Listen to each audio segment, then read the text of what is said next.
afternoon. Good night, wherever you at, baby. Live and alert on the north side of the dirt. I told you, guys, tell you. Oh, that is. This is Friday, and we vibing. I'm D Real. That's Theo B. Get ready for some shit. I'm just going to say that's how you feel tonight. All right, ain't no sense in me bullshit. Okay, I was talking earlier with Mr. Theo B here in the back, and he was expressing to me an opinion I thought was interesting. He made the statement. He said there are some black characters that black people don't vibe. Period. Right? I did. I said that. I said that. Okay. I said that. So how is it people can be real pro black mode? Prepare. Search for the Vizio soundbar in the Bluetooth and setting. still be non-supportive at the same time? I don't know, because you like what you like, right? Right. But now you do want to see you some you. So when you say you want to see you some you, what does that mean to you as a person? When you say you want to see you some you, yeah, you want to see the melanin and everything like that. That go without saying. But you want to see you in the character. And if the character ain't you, then all you got in common with the character is a melanin. Is that really enough? I'm gonna be honest with you. This is my opinion. Not every white character resonates with a white person. Some characters they checking for, some characters they not. That don't make them less pro-white and everything like that. No, they more often than not, their favorite characters are white. Just they not checking for all of them. Why do we do that as fans of black characters? If I say I don't like T'Challa, or T'Challa ain't my favorite character, why does somebody who likes the Black Panther take offense to that?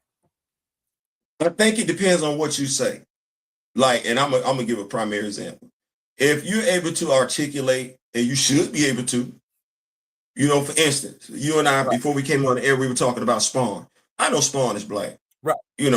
Michael Jai White was my first introduction to the character and everything like that. I like Al. I like his presentation. I like his execution. The character has just never resonated with me. I don't see myself in the character. I'm sorry. I just don't. Other than the melanin, you know what I'm saying?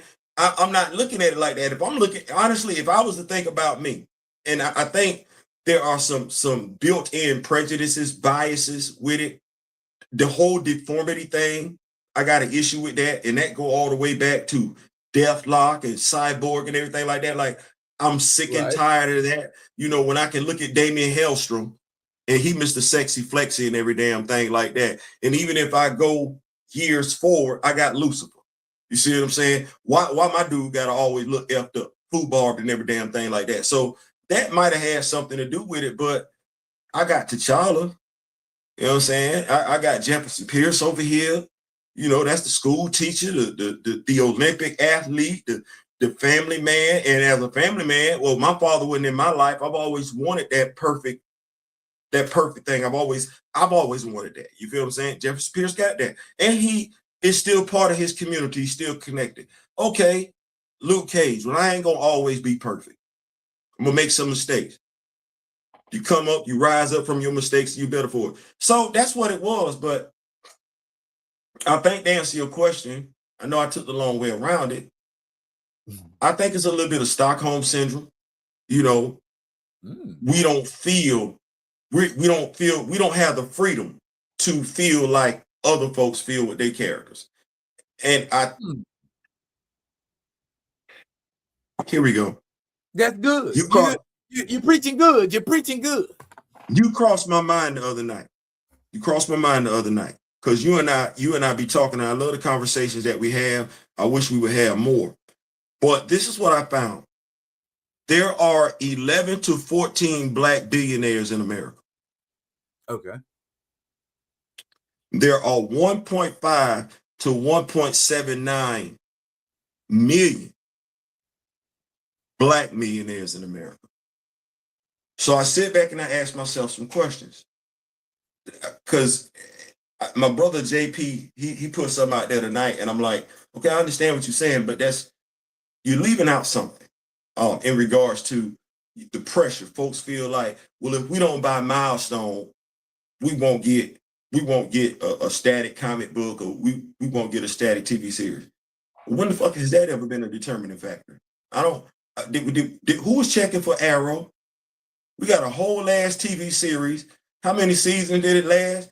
I don't think that character is popping over there in DC Comics. Like I don't at all. I don't think that's what that is. It's the same thing with Supergirl. Ain't nobody checking for Kara. That's not what that is. Yeah, like that. It's a collective thing.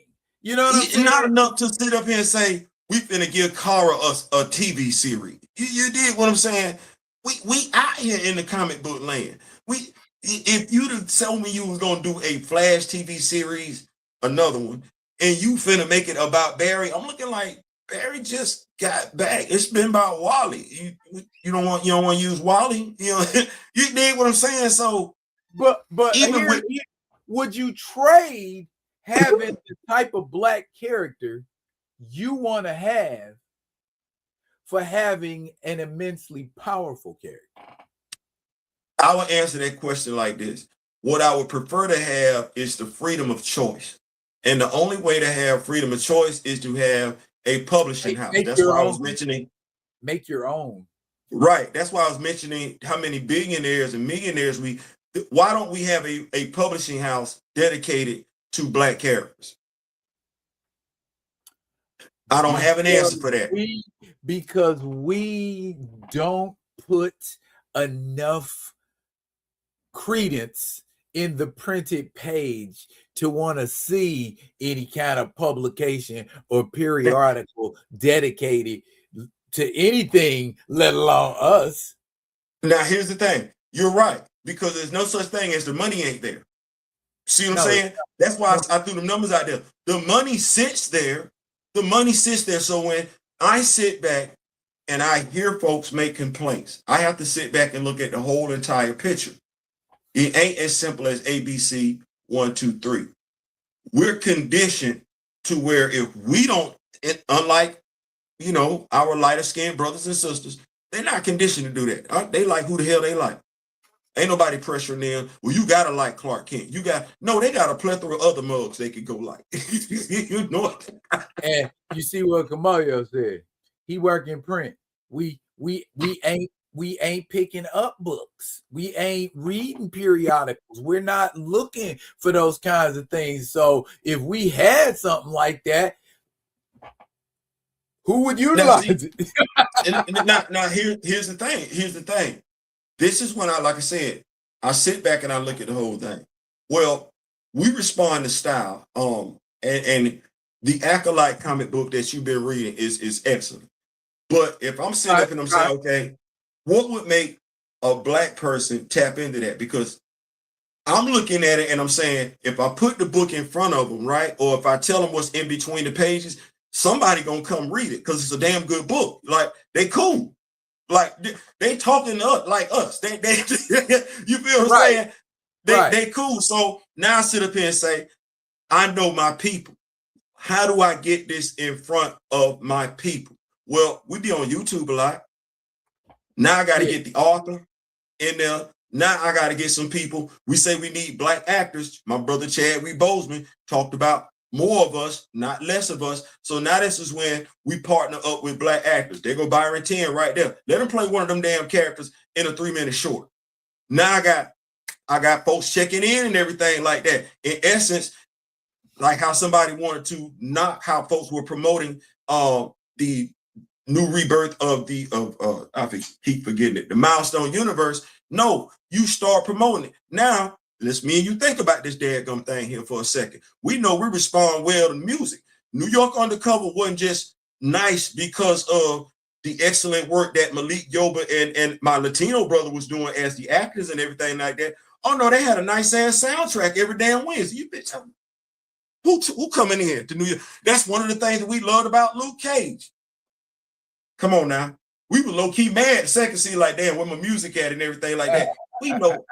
We know music move us. So you have that little 2-3 minute video and everything like that. You put you a nice little track to it. Now what are we doing? We're doing what our forefathers did when it came to Tulsa, Oklahoma, i.e. Black Wall Street.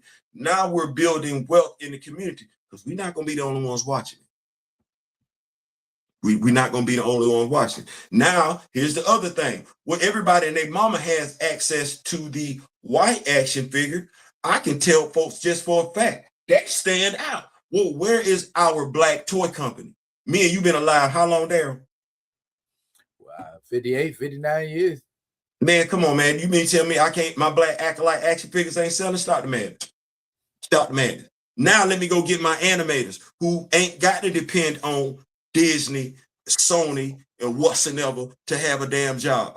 This one I'm looking at Tyler Perry Studios.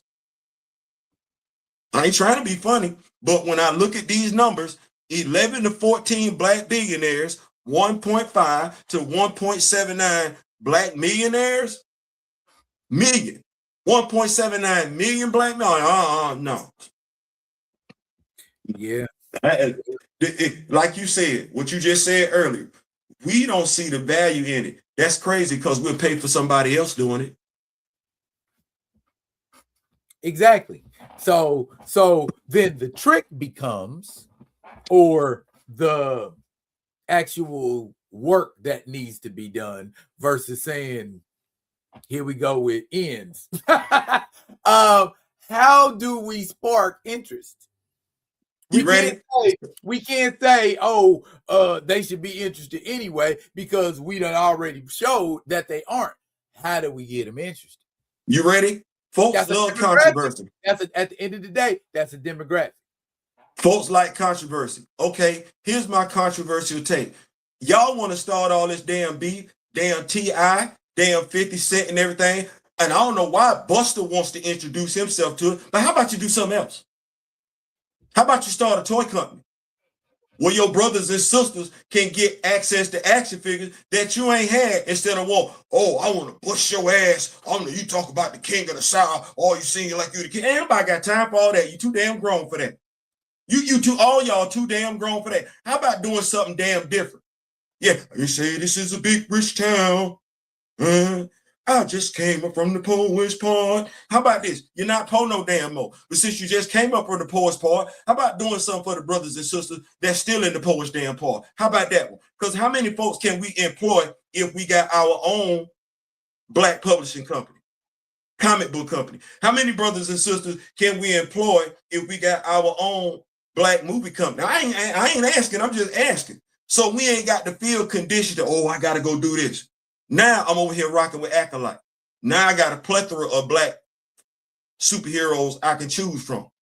Now I don't feel conditioned to, if I don't like all of them, it's a problem. No, I'm liking these mothers over here from Acolyte. I ain't gonna like every superhero from Acolyte. No, you're not.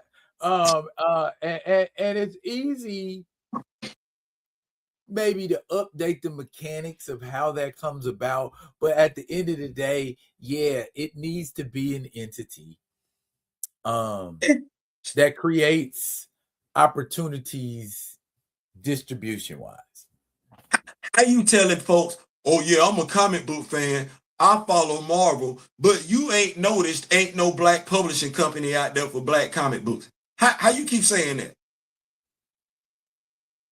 Well, I am certain that if a lot of these companies, and because see, my thing is, I don't want to be trying to count nobody's money. You understand what I'm saying? My whole thing is, I need to sit down in front of you, whether that be a screen or whether that be in a room, and tell you why I think. You know what I'm saying? Because a person needs to, for me to just say, you know, you got a bunch of money and you need to be spending it on this because you ought to do this. No, I'm going to tell you why. Because I want it to make sense to you like it makes sense to me. I ain't going to give you no whole bunch of $1 million if what you saying to me don't make no sense. You know what I'm saying? It ain't me counting. Watch this. I don't look at as facts as a matter of counting folks' money. You know what I look at as a matter of counting what you choose to pour your resources into. Because like I said, and this is when I just sit back. I just sit back. I'm just saying, watch where I go with this one. I just sit back and choose to tell the truth to shame the devil. You're going to get your feelings hurt one way or the other. You can't keep, we talking this Friday Night Vibe. You can't keep bitching about the lack of jobs for black celebrities in Hollywood, and damn it, you can do something about it, but you choose not to. Stop bitching. Because you can provide your own. And the reason why I know you can provide your own, because damn it, I know for our generation did it. Damn it, Robert Townsend did his own damn movie. So I don't want to sit up here and act like it can't be damn done. And folks making way more damn money today than they did before. All these damn studios. Okay, you ain't got no stock in no movie theater. I ain't trying to hear that because Magic Johnson did that before. So no, you can make a way. And the other reason why I'm not trying to hear it is because our forefathers who had less resources than we did made a way. We sit up here and echo what they did and promote what they did and everything, but act like we don't even have the resources or the what do I like to call it? Either the resources or the vision. Well, damn it, how they did it. So we talking about print or movies now? All of the above. Okay. Now, who's gonna be doing this? You know what? That's I mean, you know what? Whoever is qualified. I mean, you mean when you say us, you talking about us as the people? Yeah. Yeah, hell yeah, us. That's what I'm saying. Like we did Black Wall Street. Why we can't do this? So this whole conversation began because we were talking about comics. But it's all incorporated. How to promote it. Everything is everything. When you talk about us as a people, we respond to sound, we respond to colors. We know the literature thing. Even the young lady who said the Black Panther fan had all the stuff made us feel like we need to step our game up for real as far as Black Panther stuff and everything like that. Miss Zealand. Yeah. So she doesn't read like that. Okay, well, if you don't read like that, then I have to give it to you through the audio sound, like how other folks do it and everything like that. But the thing is, I ain't got to get her to Black Panther. She's already there. But how do I get other people? Well, we love music. We love stylish clothing. And if I'm looking at this comic book, I can't hear no music. But if I added me a nice little soundtrack because the artwork is nice, the characters dress nice and everything like that. So now, now I'm adding a relatable factor to it that I know we like to move to as a people that might not have been there before. What we have to do is make it cool. That's what that is. We just have to make it cool. The writing is right there. Once they get to the writing, well, folks like to read. It's just a matter of, do you like to read it in this particular form? You feel what I'm saying? And if we can make it where it's available, not just via print, but also via digital, that's another thing. We just got to get them there. The stories are there. We just got to get them there. Okay. There's a demographic. Okay. We're trying to turn this demographic from not observing this medium to observing this medium. And we are going to influence them to observe this medium by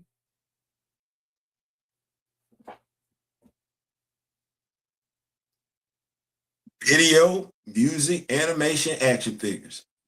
Okay. So geared specifically to African Americans. Yeah. Okay. Yeah. And, Yeah. And those who appreciate and like African American culture. Okay, and this is all going to be under one company.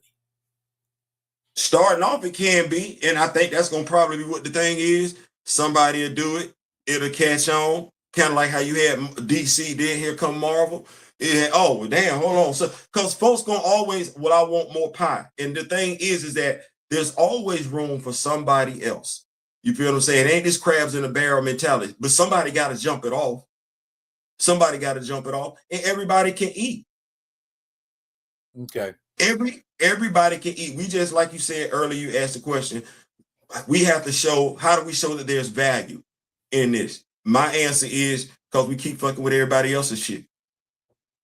If there was no value in it, we wouldn't fuck with nobody else's shit. If there was no value in it, we wouldn't complain about why we ain't got us in everybody else's shit. Well, we just had BlurCon. We did. So I that's been going strong for a number of years. Okay. So my thought process, this is where I'm going, is when we put together some sort of organization for housing all of this, that would be the best place to market or do, PR. You know what I'm saying? Mm-hmm. Because that's the demographic we're looking for, right? I agree. Black people into fantasy and so and then on top of that, you got a better chance of getting in something like that than you do San Diego Comic-Con, which is on the decline. Now listen, you ain't got to sell me on that. Remember what I said before in the video? I don't know why we was over there anyway. Oh no. Understand what I'm saying? I'm a solutions kind of guy. Or at least I feel like that's what I was providing by presenting that, because I'm saying, bam, there's an outlet. We got a need. There's an outlet for it. No, I'm saying I agree with you, because I'm saying I don't know why I would go to the Comic-Con first anyway. Like, no, if it's for me, then I need to be over there and be like, nah, this for us and everything like that. Let's do some behind the scene videos and everything like that. Let's do some videos where we talking to people, we interacting with people and everything like that. Like, no, I'm right there with you. I'm right there. You threw it, I caught it. Okay. That was just the primer. For those of you that are just joining us, this is the way we vibe. You know what I'm saying? You rock with this conversation if you rock with this conversation. Like, for instance, my man approached me and he got a bone to pick as far with the topic of Clarissa Shields and her wanting to smoke with men. Man, listen. I'm gonna say it like this. Like, I'm not saying a woman can't do this and a man can do. That ain't where I'm at with it. I'm just saying, like, she's a world champion. And somebody made a point to me, and I apologize. I didn't know that Rollo was a champion, but Rollo ain't the champion that Clarissa Shields. It's only one person we talking about right now on the level that we talk about Clarissa. That's where I'm at with it. It's kind of like if a woman over there is in the WNBA and she's the most dominant center over there in the WNBA, and she like, oh, women can beat men. Okay, well, don't come over here talking about you want to play. No, you need to go play the most dominant center over here. That's what that is. You the most don't say you gonna play Theo. I'm not a center, and I ain't never and don't be calling out who you gonna play. That's the other damn thing. Cause no, go over there. You playing here. Then there's this thing. I was telling my wife, I said, worst case, best case scenario. I said, because I'm a man. I love my wife. I do. I'm protected, if you will. It's just that natural born nature. You know what I'm saying? I got daughters. You feel what I'm saying? It's just that it's that trigger mechanism. You know what I'm saying? It's like it's inherent. It's in there. You know, right. We ain't just to sit up there and let no man go da on us. So I play this question out. What's the best case scenario? She knocked Buddy out. That's the best case scenario. She knock him out. Okay, what's the next best case scenario? They go the distance. That's it. That's the next best case scenario. Okay, well, what's the worst case scenario? He beat her ass. He beat her ass. Like, I mean, it looked like one of them Drago Apollo Creed thing, like boom, boom, boom, like way worse than what we saw. You know, I ain't trying to say it with the young lady. I don't want to mention the name because folks gonna think I'm roasting. That ain't what that is. She got hit one pop. She was down. No, I'm talking about like one of them Anthony and Joshua thing with a bloop, bloop, bloop, bloop, and you see this dude just pummel her for like 3-4 rounds, and he just bruises just, and you see him lifting her up off the ground. Because we need to understand, I ain't trying to say, but we just saw Jake, and Jake had to have another surgery. Like, folks keeping that quiet. No, Jake's boxing future is in doubt. Jake had to have another surgery. This is a setback. So I'm saying to myself, you pal. Like I said, best case scenario, she go in there and knock Buddy out. But is she feeling like, because you know, men, women, husbands, wives, you know, fiance, we play rough, pillow fight. You know, we do that sometimes. We try each other sometimes. So Right. to a degree, I ain't saying, I'm just saying. To a degree, she feel like she can whoop Pap ass. Because Pap, but see, there's a problem with that. There's a problem with that. Because you Pap. You Pap. You Pap. And you know him for a lot of things. I know you know him, he known for knocking folks out. Rappers. We don't know him for the hand game, the professional game. She telling us,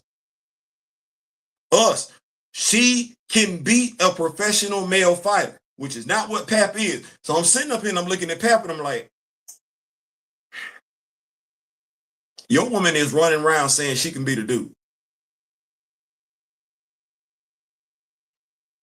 I don't know why she feeling like this. Because this your woman. But my question is, are you prepared for the worst case scenario? Good, Mick Darrell, you watch the fight game, I'm gonna say you know more about the fight game than I do. You dig what I'm saying? But tell me if I'm wrong. Haven't we seen men get their ass whooped and seen other men come running in the ring to their defense? Like, oh, you didn't beat my boy ass too damn bad. I got to fight for him. We ain't never seen that before. Like, I know I done seen men. There are a few. I think it's more of what I've seen is people like either they boy was getting his ass whooped too bad, and they jumped in the ring maybe to protect him. You know what I'm saying? So Daryl, play this out. Play this out. Because like I said, the best case scenario, she hit him, he go down. 1, 2, 3, we done. That's the best case scenario. The next best case scenario, they go the distance. And even then, if I'm like my woman going the distance, I'm feeling good, but I'm feeling bad because I'm feeling every lick this dude throwing. All right. Worst case scenario.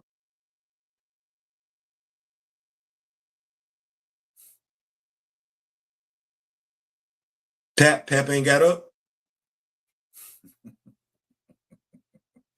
I'm just because you're a dude. Like it's in you to protect your woman. The worst case scenario, your woman is in the ring getting her ass mauled.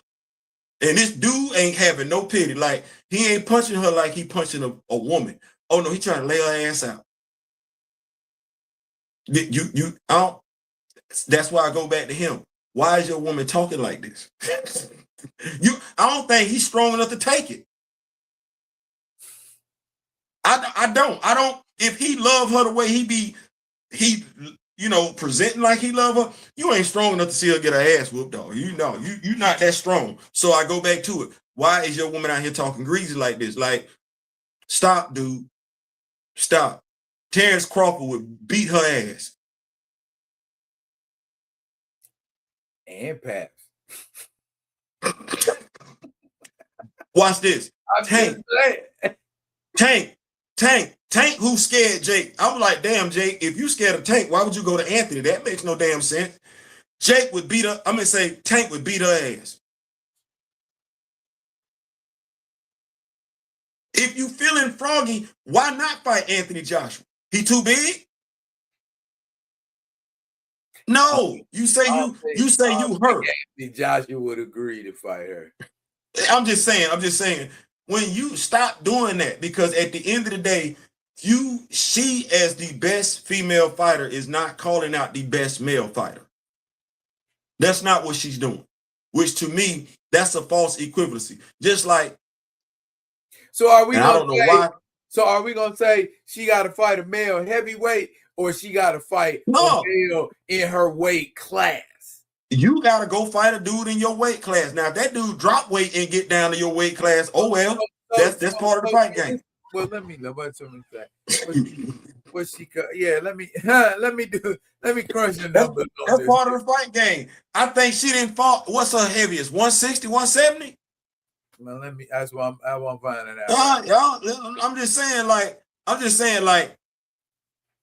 I'm not going to the biggest, the stupidest thing I've ever heard a dude do is when what's the dude played Billie Jean King? She like 170. Bruh. Yeah. What was the dude that played Billie Jean King back in the day? In men's weight, that's a middleweight.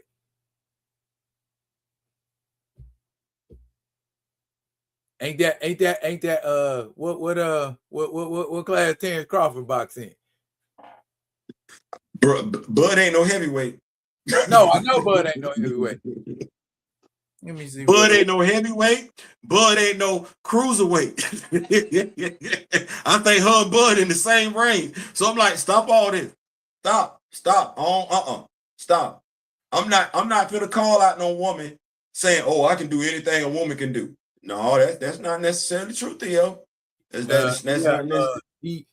He held a middleweight belt. I mean, a super middleweight belt. All right, then. All right. That's like me. Like, to me, it's like stay in your lane. I know what I can do. I know what I can't do. I'm not finna say, oh man, I can beat any woman in anything. This no. What does it say? Ducking Alicia Baumgart. Ain't she still ducking Alicia? Oh, okay. Here's what I'm gonna say about that. I just told you how much Clarissa Shield weighed. Clarissa Shield weighed like 170. Alicia Baumgartner like what, high end 130? Yeah, it's a weight difference. You know, Alicia Baumgartner about 130, and that's why I started thinking about it, and I'm like, and she done already said she don't want to go up in weight. So, and lose none of her speed, and Clarissa Shields don't want to come down in weight because she don't want to lose none of her power. Plus, I'm the champion. She should come to me. It was her whole thought process. So, you know, champions fight champions. Go on over there. In my opinion, they both too much of divas to ever truly square up with each other. They want it their way. If you want to fight, y'all do what y'all gotta do to make it fair and run the fade. That's all. That's it. So I'm like this. Like I'm just like I said. I don't. That whole thing about the fighting thing. You said something interesting the other night. It always goes the way. Hey, what's her name? Lucia Riker. I don't know if nobody remember that name. Lucia Riker was a female boxer. And this broad was a menace. You know what I'm saying? She was knocking bitches out left and right. You know what I'm saying? And there was this other chick named Christy Martin. And we never got to see that fight, did we? We wanted to see that fight. Cause Christy Martin, the coal miner's daughter, she was knocking bitches out left and right. And it's like they two tornadoes. They gotta meet up. Well, Lucia Riker one day, she decided, because even though she boxed, her background is in kickboxing, and she thought it would be a good idea for her to go and fight a Muay Thai fighter. Not just any Muay Thai fighter, a male Muay Thai fighter.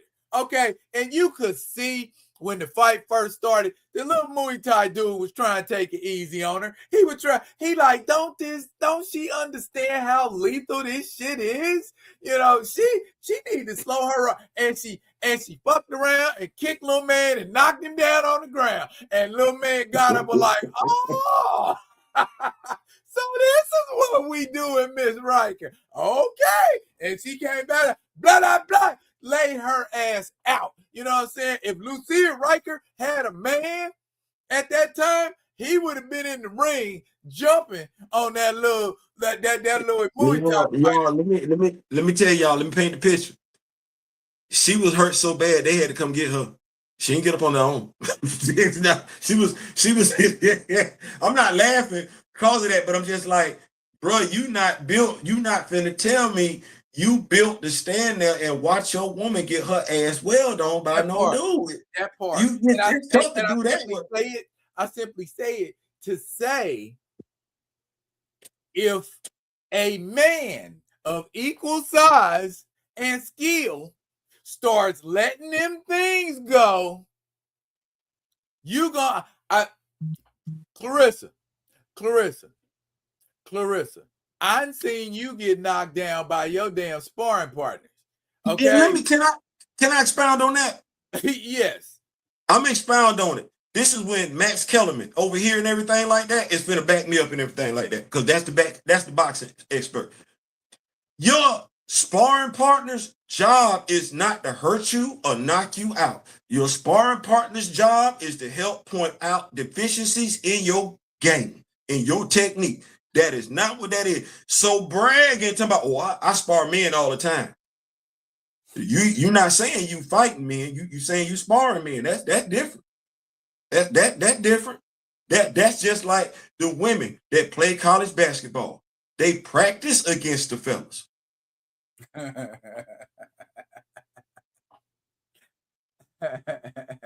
That part. They ain't playing against the fellas. They practicing against the fellas. Them two different things. I need folks to understand that. Even when men on men, pause. When we go to football practice, we practicing. You ain't lighting up your teammate like you gonna light up the other person on Friday, Saturday, or Sunday. That ain't what we doing. Exactly. Exactly. You know what I'm saying? I might want to show I can hit every now and then in practice, but other than that, I'm not trying to kill everybody. Exactly. Yeah. You run your play and you run that slant and you running your offensive set. And I walk up and I do like this. I'm letting you know, hey, you might want to change that route because this could get you killed.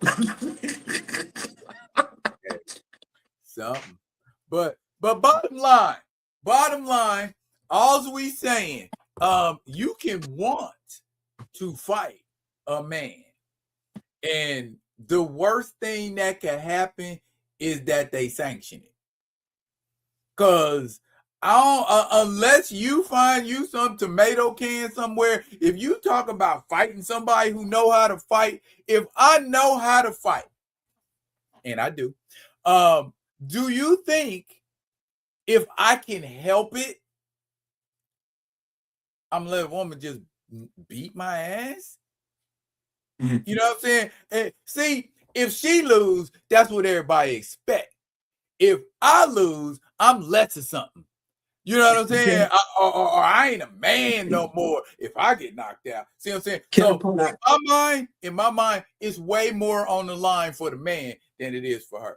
It is. But can I tell you what I believe is going to work out in the dude's favor if we was to do something this stupid? So, you remember when you said earlier, and I wasn't trying to be funny, so I didn't want to say nothing. But when you said, Baumgartner, she don't want to come up because she don't want to lose none of her speed. And Clarissa don't want to go down because she don't want to lose none of her power. And I'm sitting back and saying to myself, Theo, huh? Can we talk? We're doing the show right now. Daryl said the power thing. I heard him. How many people has she knocked out? Now I know there's a video out there of her hitting dudes in their stomach and everything like that, and they falling over to the sofa. I'm not doubting that, but them dudes not boxers. Them dudes not rock. They regular gajos like me and you. That's what that is. But now my thing is that if you ain't really demonstrated that you can consistently knock out the women in your division, I'm supposed to believe that what we going 5 rounds, 6. I'm supposed to believe that you gonna hurt a dude. You ain't really proving to me you can hurt a woman. You go to scores. If I'm wrong, stop me now. They go to the scoring card, and you didn't hit them. Darren call you the Wolverine, Tasmanian down, because you and they hit you bump, and you go and they go doop doop, and you go but they still standing. Like we at the end of the fight, we like, and by unanimous decision in the red corner, that's what that is. No. Did you see her last fight, or have you seen highlights from her last fight? If that was the last fight where they went to the scorecard, yeah. That's every fight.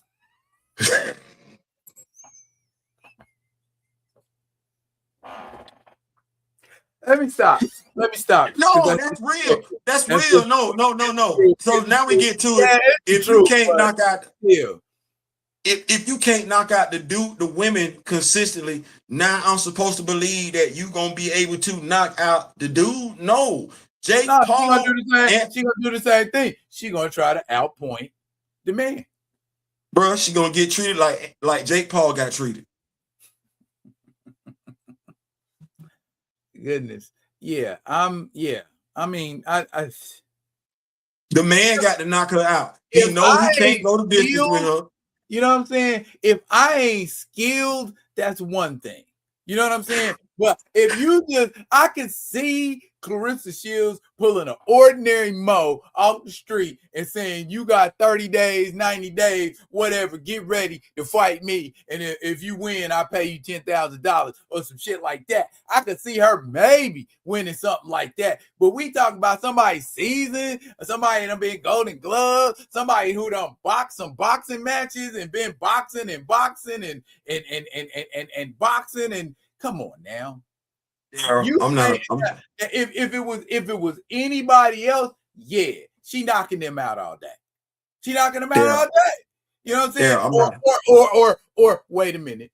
She don't have the knockout power, or she has not demonstrated. That's a nice diplomatic way of saying it. She has not demonstrated that she has knockout power with enough power to knock out a woman.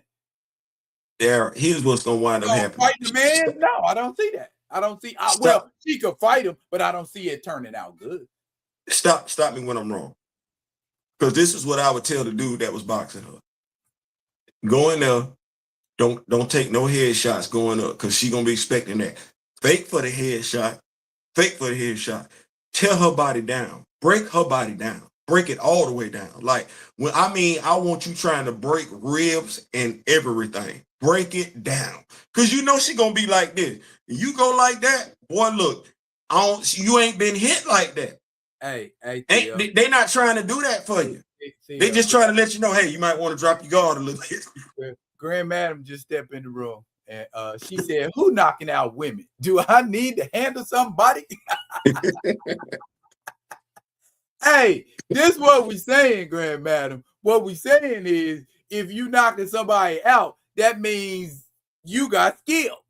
But what happens when you fighting somebody who also has skill? And that's what I'm saying. Ain't nobody taking away from the skill of Clarissa Shields. Clarissa Shields is underestimating men.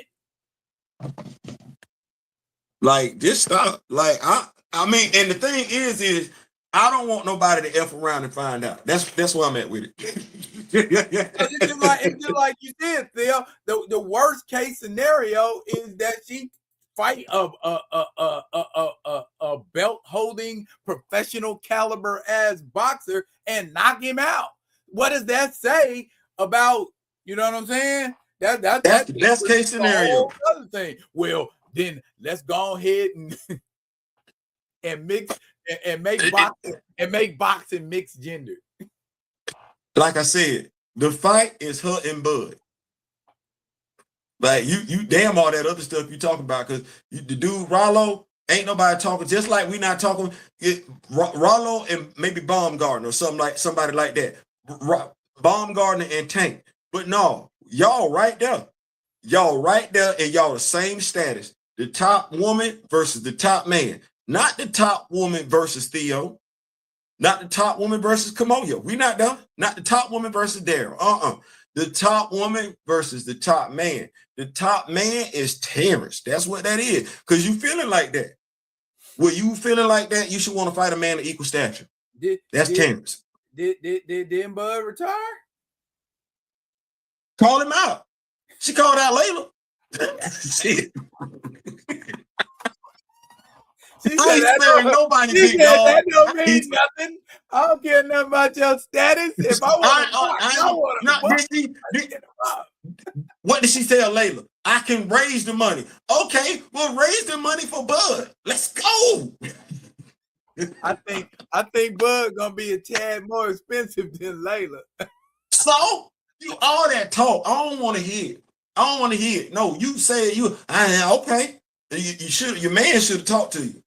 Grand Madam say that come from sparring with non-black men. YT boys are easy to beat, but the brothers made her work for it. Listen, I don't know what she got going on, but like I said, the best case scenario is she knock that dude out. The worst case scenario is she get her ass broke up in the ring. And I don't know who finna sit there and watch that woman get broke up in the ring.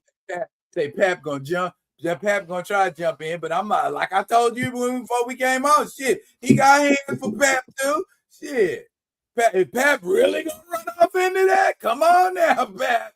I'm saying the natural instinct of you as a dude, if your woman is fighting another woman, your natural instinct, and she getting and now she whooping the woman ass, you gonna let her go ahead. You gonna like beat her ass, baby. Yeah, I got one for you. Hey. Alicia fighting Mike Tyson. Hey, and she started getting beat up. You jumping in? No, I'm not. Because my woman is never fighting Mike Tyson. I don't give a damn who she is. Babe, I can know the fuck you cannot.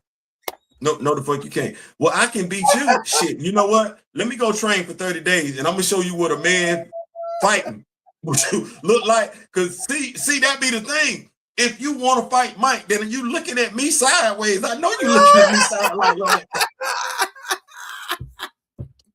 Like, oh, I better not ever say nothing. Hey, girl, what you saying about me, girl? You going straight to Mike Tyson. That's what I'm saying. I'm looking, I'm like, bro, for your woman to keep talking about how much she can be a man, do you realize you the man in her life? There's a respect factor that's not there. It ain't unless she feeling like you the exception. And I don't know how she feeling like you the exception to the professional fighter. Oh, I don't know. I don't get that. I don't want Pap coming after me. I don't give two damns. I want all the smoke now. I don't care. My wife ain't gonna sit up there. That's why I learned how to fight. That's why I boxed. That's why I did ain't nobody just coming in my house and whooping my ass. They gonna have a hard time. That's without the blicky. You know? You know what I'm saying? That's without the blicky. You know what I mean? Now mind yeah, come on. You ready? Here's the thing. You know, everybody has to have a fighting style that works for them, right? Oh yeah, definitely. You knew we grew up in the chips age with Franco Poncherella and Bruce Lee and all this other good stuff and everything like that. And I said to myself, I need me a fighting style that works for me. I always tell folks, I'm not the person you want to fight because I'm gonna leave my mark on you. You take from that what you want to. And I tell people all the time too. There's some people who fight like they in a tournament, and there's some people that fight like they on a sanction assignment. You know what I mean? And it's like I'm going for them areas and Listen, I fight like I'm in the jungle. That's all I know to tell you. So yeah, it ain't a fight should not last that long. ain't that what they train you in the military? You ain't supposed to be up in there talking about, come on, boy, let's go, boy. Yeah, I don't. No, it ain't supposed to last that long. I can't necessarily tell you I'm putting up my set. I can't. I'd love to tell you I'm putting up my set, but that would be a lie. No, like Daryl said, I'm looking for vitals. I'm looking for vitals, and you need to know everything fair game. That's what people don't understand. Do you think if we on the street, I'm coming to box you? I'm not coming to box. Let's go, cuz. Let's go. I'm not coming to box you. I'm coming to disable your ass. You know what I'm saying? Okay. You're not gonna want to fight anymore. You know what I'm saying? Stop that. So can we say this? We weren't taught to box in the military. That was some shit we wanted to do outside of what regular training. We were taught how to delete folks. Paralyzed, crippled. That's it. Deletion. We don't. What Kamayo say? Some know nothing about squabbling on concrete. Have you ever fell on concrete? That's the only question I have. Have you fell on concrete and a bone hit some concrete, but you was in the middle of a fight? And then you ready? You ain't got time. What Jesse to buy? I ain't got time to bleed. I got Daryl. What? And veterans don't mind taking one to give two. We want to get up close and personal.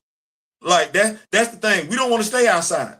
We ain't nothing outside for us. No, we want to get inside, up close and personal. And if we get our hands on you, that we not punching. We latching on. And that's Lord Jesus, have mercy, fix it, Father God. If we latch on, it's a problem. You say I ain't trying to win. I'm trying to survive. You know what I'm saying? I'm trying to survive. That's what I'm trying to do. Yeah, you ready? Come on. So what's that? I say, you ready? 9 times out of 10, I done went above and beyond to de-escalate this situation. That part, I know the psychological part. I know how to de-escalate. And if you ain't de-escalate, because it be some folks that just hell-bent. But anyway, I got a different game we gonna play today. Well, not a game, but we just gonna debate it. Because there's a whole bunch of people that always we talk about this, that, and the third about who got the most this and who got the most that and who was the hard. And it's gonna tell me how many movies you done seen too. Yeah. It's one of mine seen. Boom. Now, just one. Who loved that girl more? Who loved that girl more out of these couples? Well, I'm gonna be honest with you. I don't know nothing about the couple in the middle. I don't know nothing about the couple in the middle. I don't know them. The Notebook. Oh yeah, hell no, I don't know nothing about that. Bro, I can tell you, I have seen parts of the Notebook. I've never sat down and watched the Notebook all the way through. So I'm right there. It must not have resonated with you. But look at the couple. But I mean, I can't say that because the couple right up under Steve Urkel and them, they resonated with me. I like me some Zach and everything like that. But damn, you asking a tough question. Well, everybody always quick to speak on other shit. That's how I feel about it. Everybody expert. All right, and I know you done seen most, if not all, of these movies. I know every black person in the chat has seen Jason's Lyric. And if you haven't, your black card is fucking revoked. Okay? Tell me you ain't seen Jason's Lyric. What? You either lying or you ain't black. Forrest Gump. Every human has seen Forrest Gump. Forrest Gump be on CBS every other day. I put it like this. You ain't got no excuse to not see Forrest Gump. Well, you got some decisions to be made around here. Like, and then see the couple that on the middle right. Do y'all even remember them? Yeah. Do you know Do you know what movie that's from? Stump the Yard. We got the theaters. Okay, I just make sure. I'm making sure. That ain't everybody. Hey. Here's the problem, my guy. Here's the problem, my guy, with even talking about Steve Urkel. Myra was on Steve Urkel's nuts. She loved Steve Urkel, dirty draw, even when he was Steve Urkel, but she kept going back to this trouble. You know what I'm saying? Wait a minute, Laura Troller, wait. Yeah, cause man, I don't like when women do that. You know, you can't be doing a dude like that and he falling over backwards for your ass. You know what? I ain't gonna lie. I didn't understand why he didn't stay with Myra. You know what that is? You know, that's the beginning of a fucking super villain arc. Or a toxic relationship at the least. I would stay with Myra. I was trying to be funny, but Kamaya agrees with me. Say Laura was trash. I always liked Myra better. I thought Myra, that broke my heart to find out she passed away. The young lady passed away for real. Yeah. Oh, we know we know Jody ain't love Yvette. I don't even know why they on here. He did go through some stuff though. Like they went through some stuff. They went through some stuff, but I mean, they went through some stuff. Here's my thing. Why'd you even go over old girl's house? You know what, man? Talking about aromatherapy.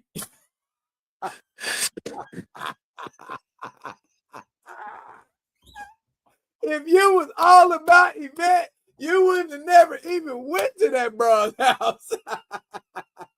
You know what? Can we just go ahead and say Jody was a hoe?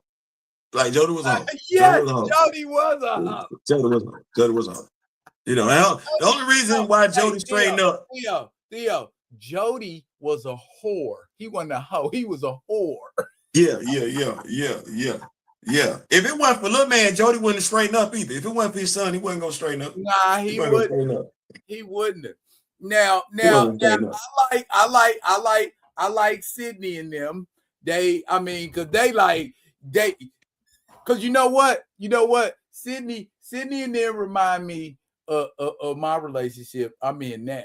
You know what I'm saying? Because I always knew the person I wanted to be with, but they was never accessible to a brother. You know what I'm saying? So it's like, all right, I'm gonna sit back in the cut. I'm gonna be cool. I'm gonna wait till I get my opportunity again. And then this time I ain't gonna fake. You know what I mean? And you know what I'm saying? The rest history. So they resonate with me a lot. You know what, man? And then it don't hurt. And then it don't hurt that it's to the backdrop of hip hop. So see, that's the whole thing. Like,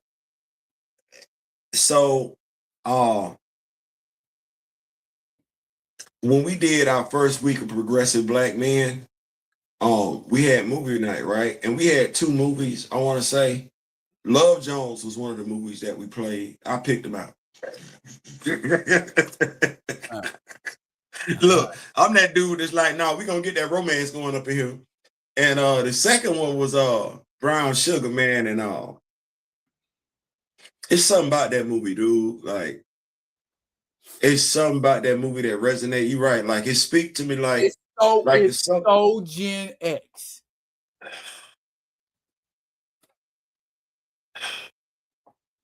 It is so very Gen X because hip hop is so very Gen X. It ain't nothing like it, man. Like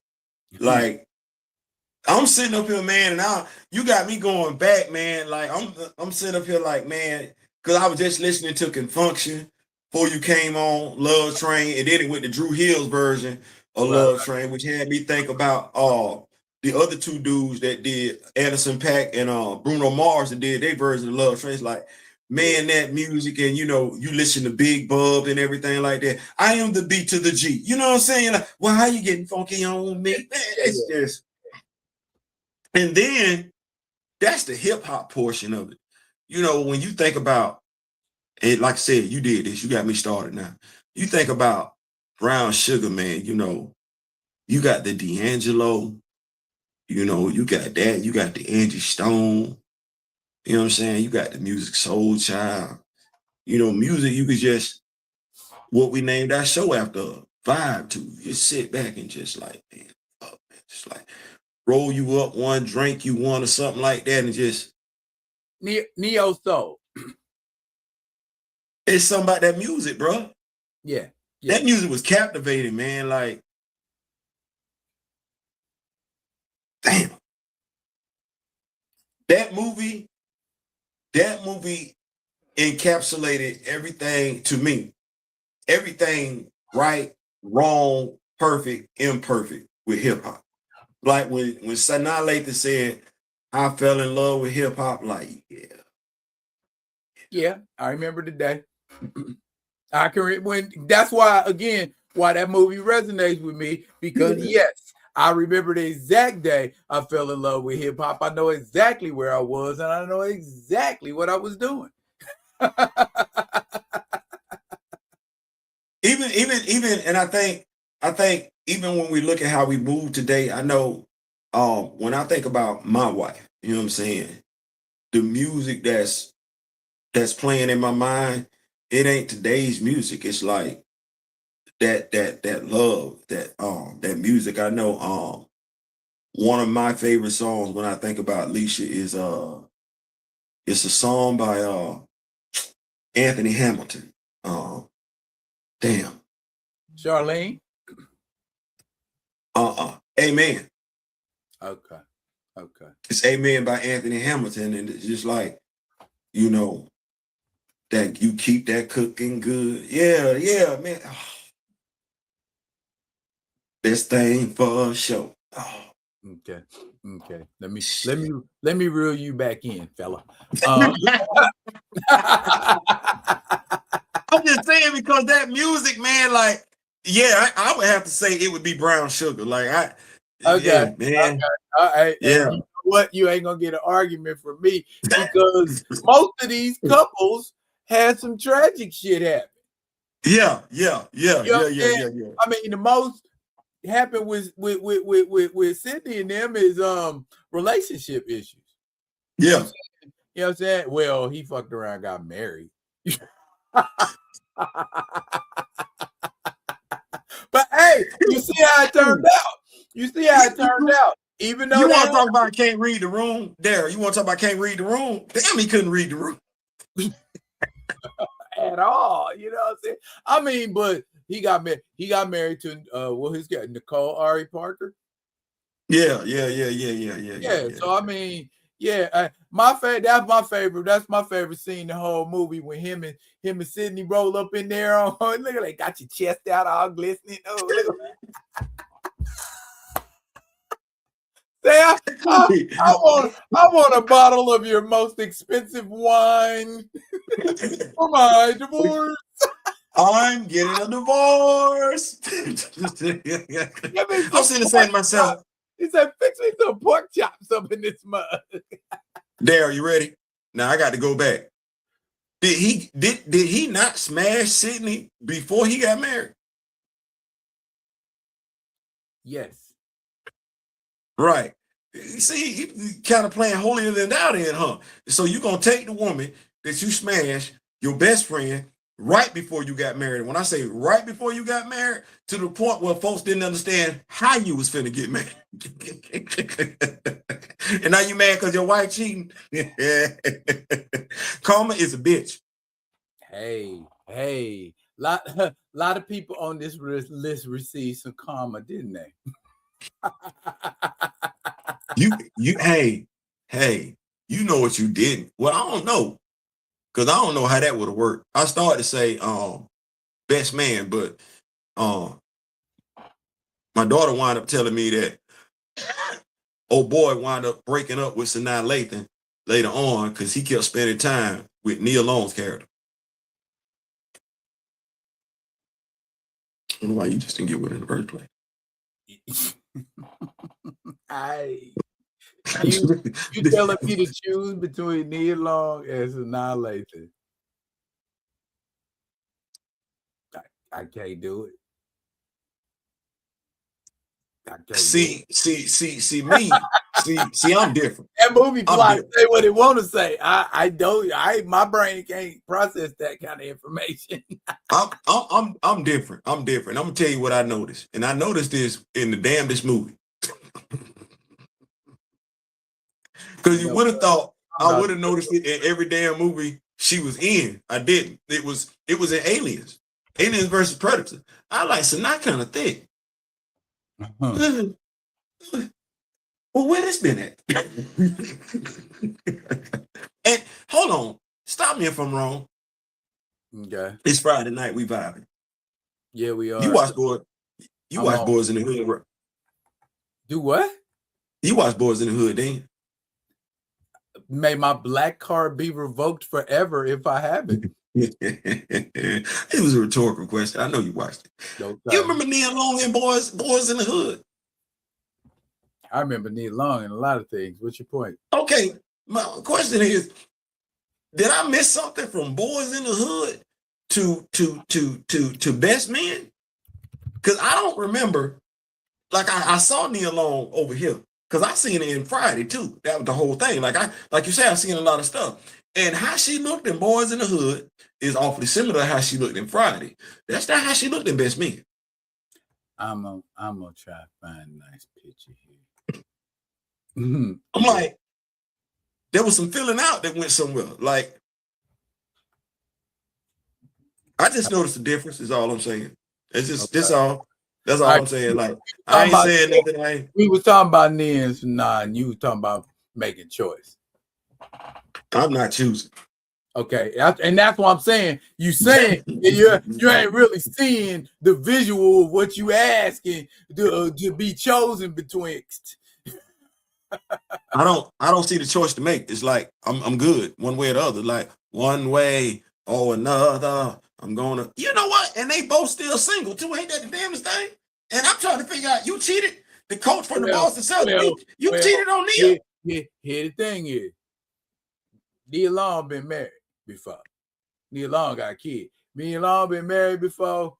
Sanaa Lathan is in a relationship, but she ain't married. And my thing is, what they both what 50? Said that right. Okay. Okay.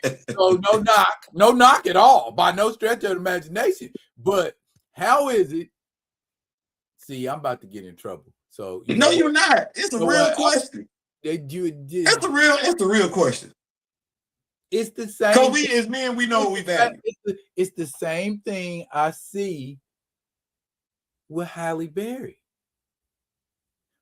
Halle Berry, arguably one of the most beautiful women on earth, can't keep a man for shit. Okay? Even when it's the man's fault, when it's her fault, whatever, for some reason, she and the man just can't stay together for whatever reason. Which leads me to believe there is truth to the beautiful, crazy equation when it comes to women. The more beautiful they are, the crazier their asses is. I hope that's not the case. I'm gonna say it like this. And I'm gonna speak for the men.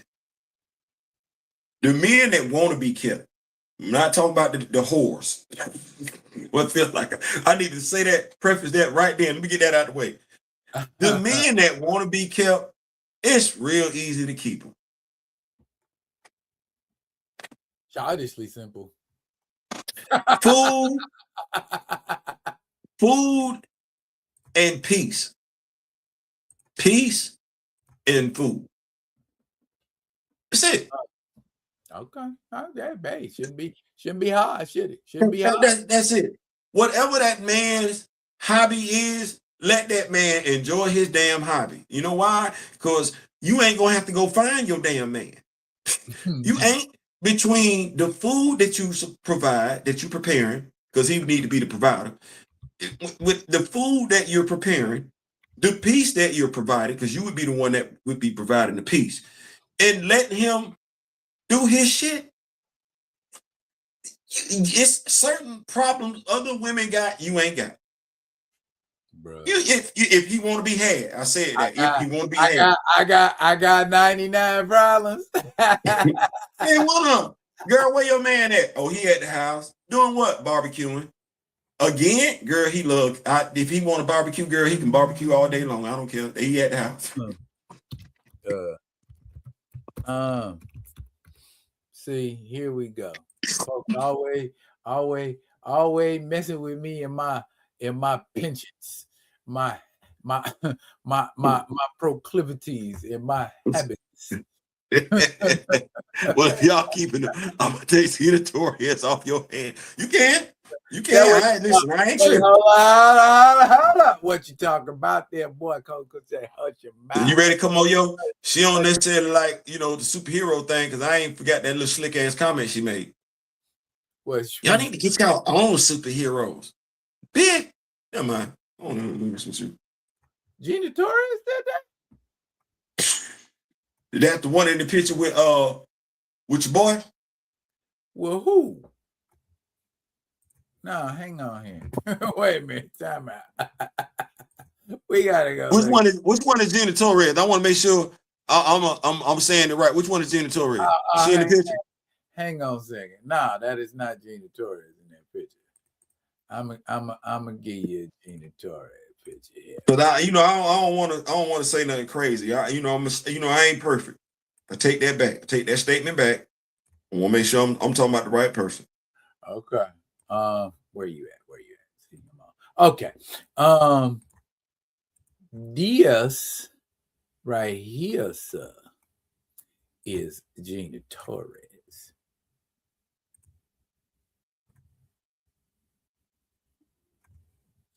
Oh yeah, he good. I ain't mad at that. I'm not mad at. Listen, I'm not mad at Gina Torres. No, I ain't mad at him.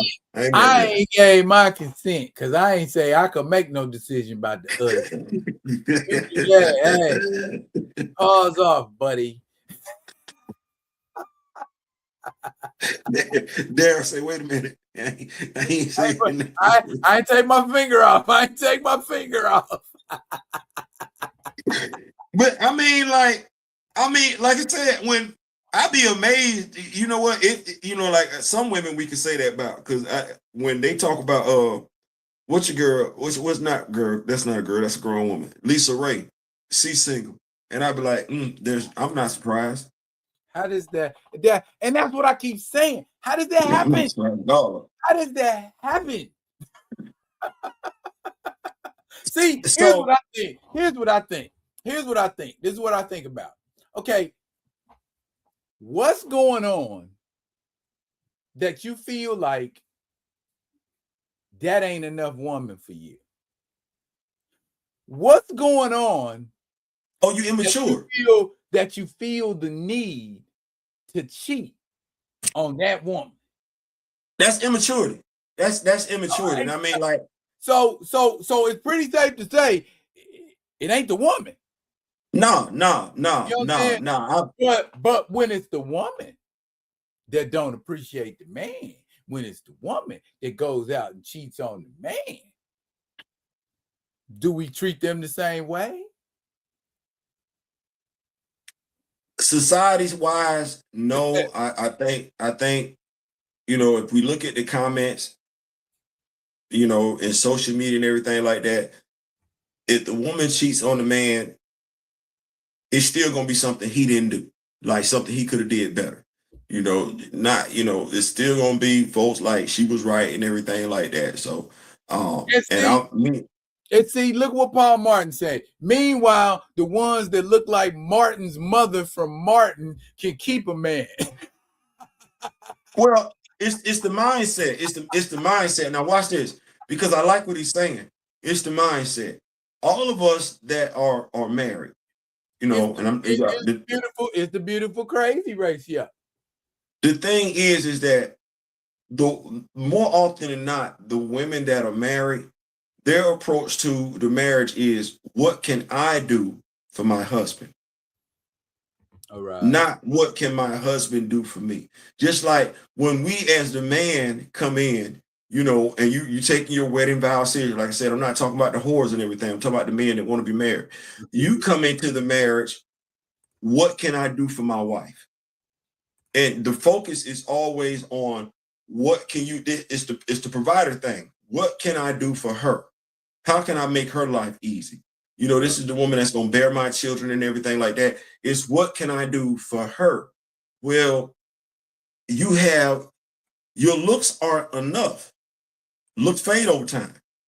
Yes, they do. What can you do for your man?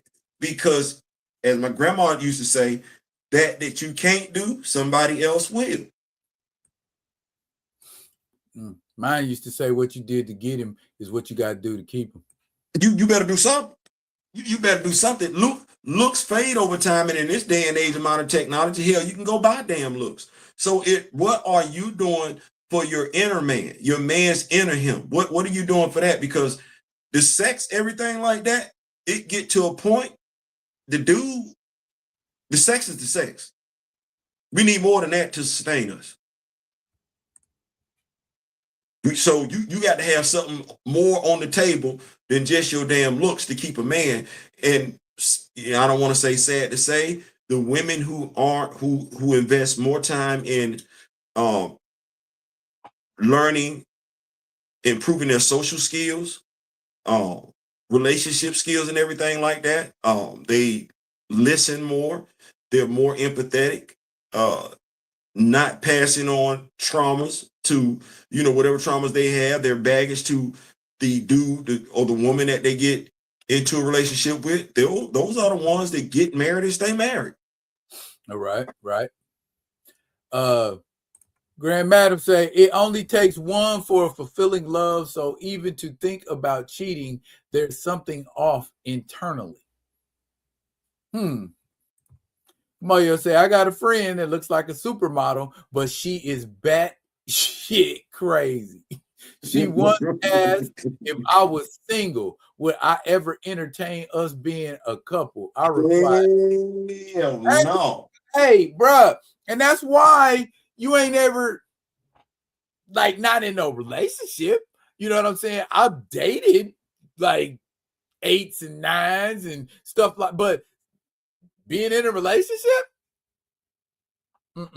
they, first of all, they got too high of an opinion of themselves, and second of all, they crazy. Hey, you know what's weird? Even the one, they could be bad ones and they insecure. They think you checking for somebody else. Oh, you only with me for my looks. Your looks did have something to do with it. Now I ain't gonna lie, but your looks ain't gonna be what's gonna keep me over here. You need to understand that. Yeah, and then you better be prepared to sustain the maintenance of those looks. Okay, because that's gonna be you. That's gonna be you. What I didn't even understand, because who was getting your done before you got with me? Who's maintaining your lifestyle before I got with you? Should be the same person. It should be. You know what I'm saying? But we place way too much value. No.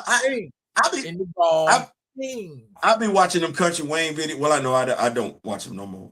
I'll tune in and see about the first minute or so and then check out. But back when I used to watch them, I didn't understand this. It's an Atlanta thing. You go over your girl house, or y'all live together. Her homegirl come over. She say she finna go shopping. And she hold her hand out like this. I'm like,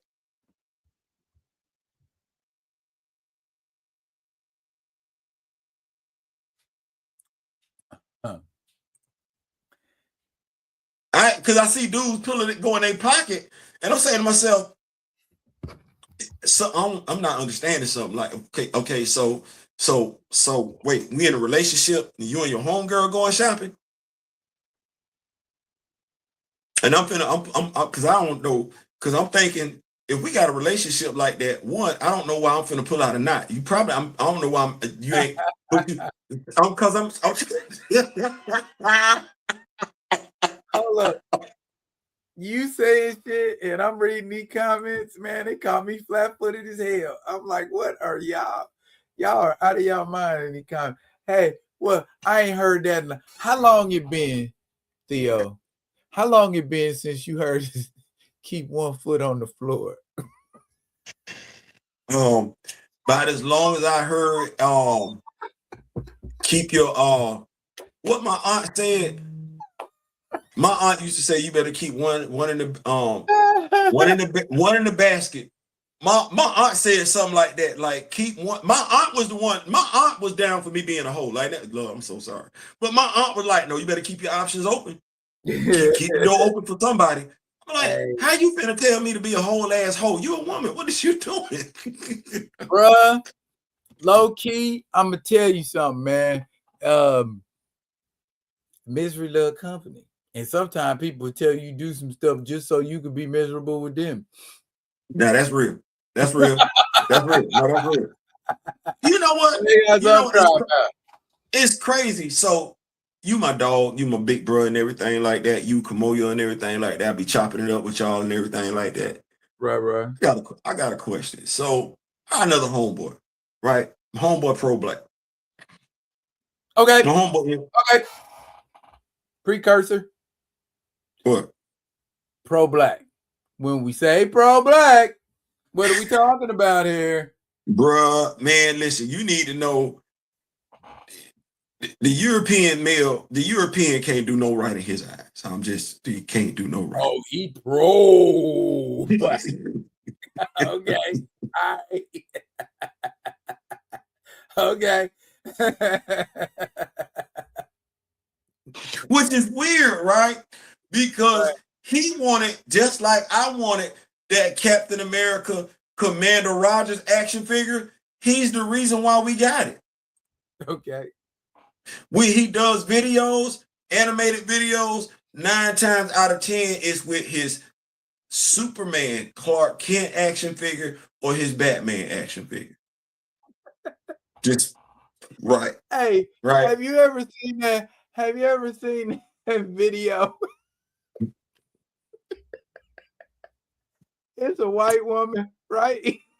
And like she's walking by, and the person with the camera starts following the white. You know it. As you wait, hold on. As you go by, it's a picture of Umar Johnson. You ready? Remember Paul Martin called him an Umar disciple.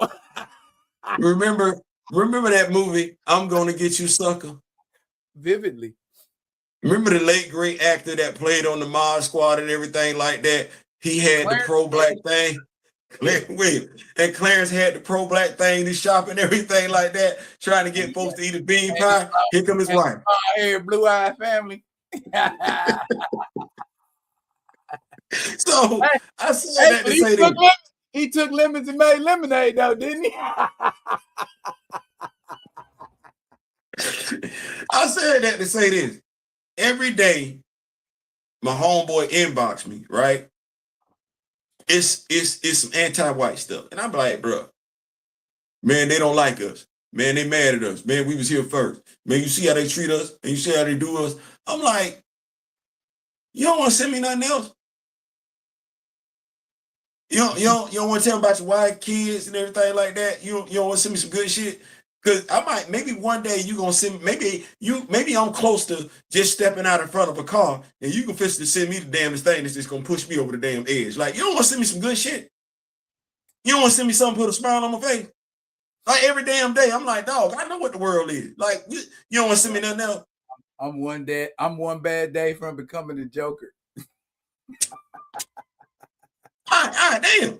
Am I wrong? That's what I wanted to ask. Am I wrong? Because I'm like, bro, stop sending me that. Send me some different shit. No, I got people that are like single-minded and they think the only thing that you talking about them with is the only thing that you ever talk about, period. And I'm like, nah.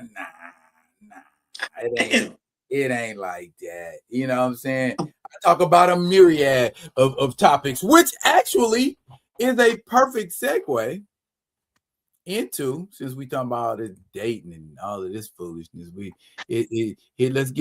let's get us a refreshing change of pace and go, sports. Oh Lord. Let's talk about it. Let's talk about it. Because I had one heck of a conversation about it the other day. Okay. Now, Bam scored 83. Now, when Theo brought this to me and mentioned Bam as a topic, I said, should Bam have an asterisk next to his 83?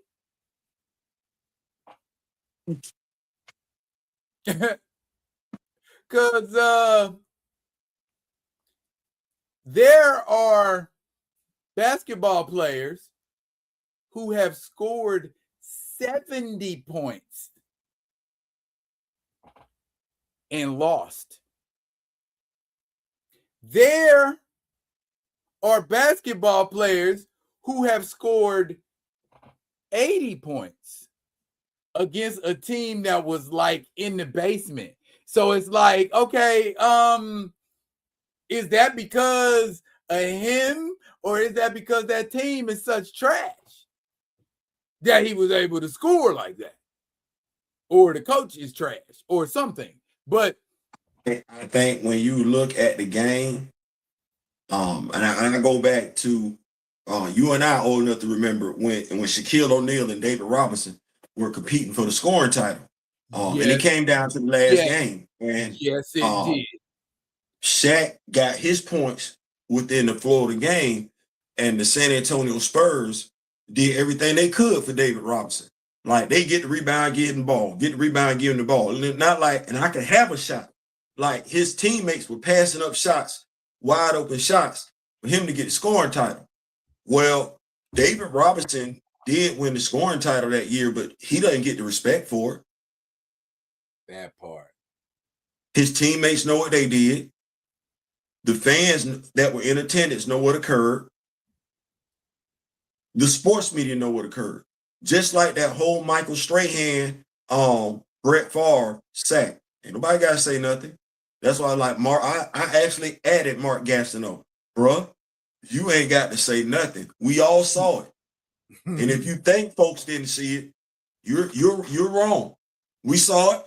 That's why we don't look at Michael Strahan like that. We look at Michael Strahan for his overall NFL career. It ain't got nothing to do with that damn sack with Brett Favre. That was trash. Okay. When you look at the game in which he got the 83 points, if you're a competitor, we've all played back. We've all played sports before. If you're a competitor, there's something to be said when you go out there and you bust your ass and you got something to show for it. Folks ain't even got to like you.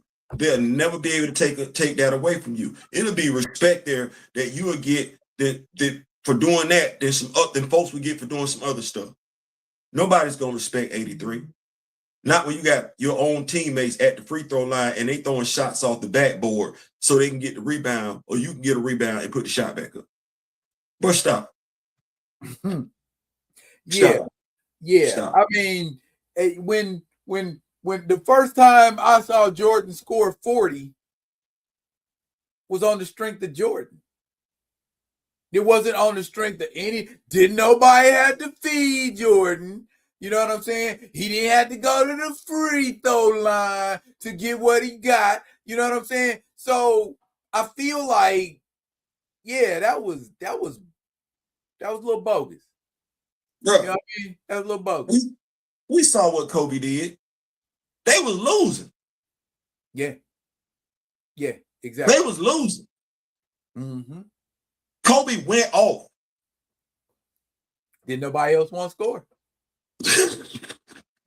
So Kobe was like, F it, as Kobe has done so many times in the past before.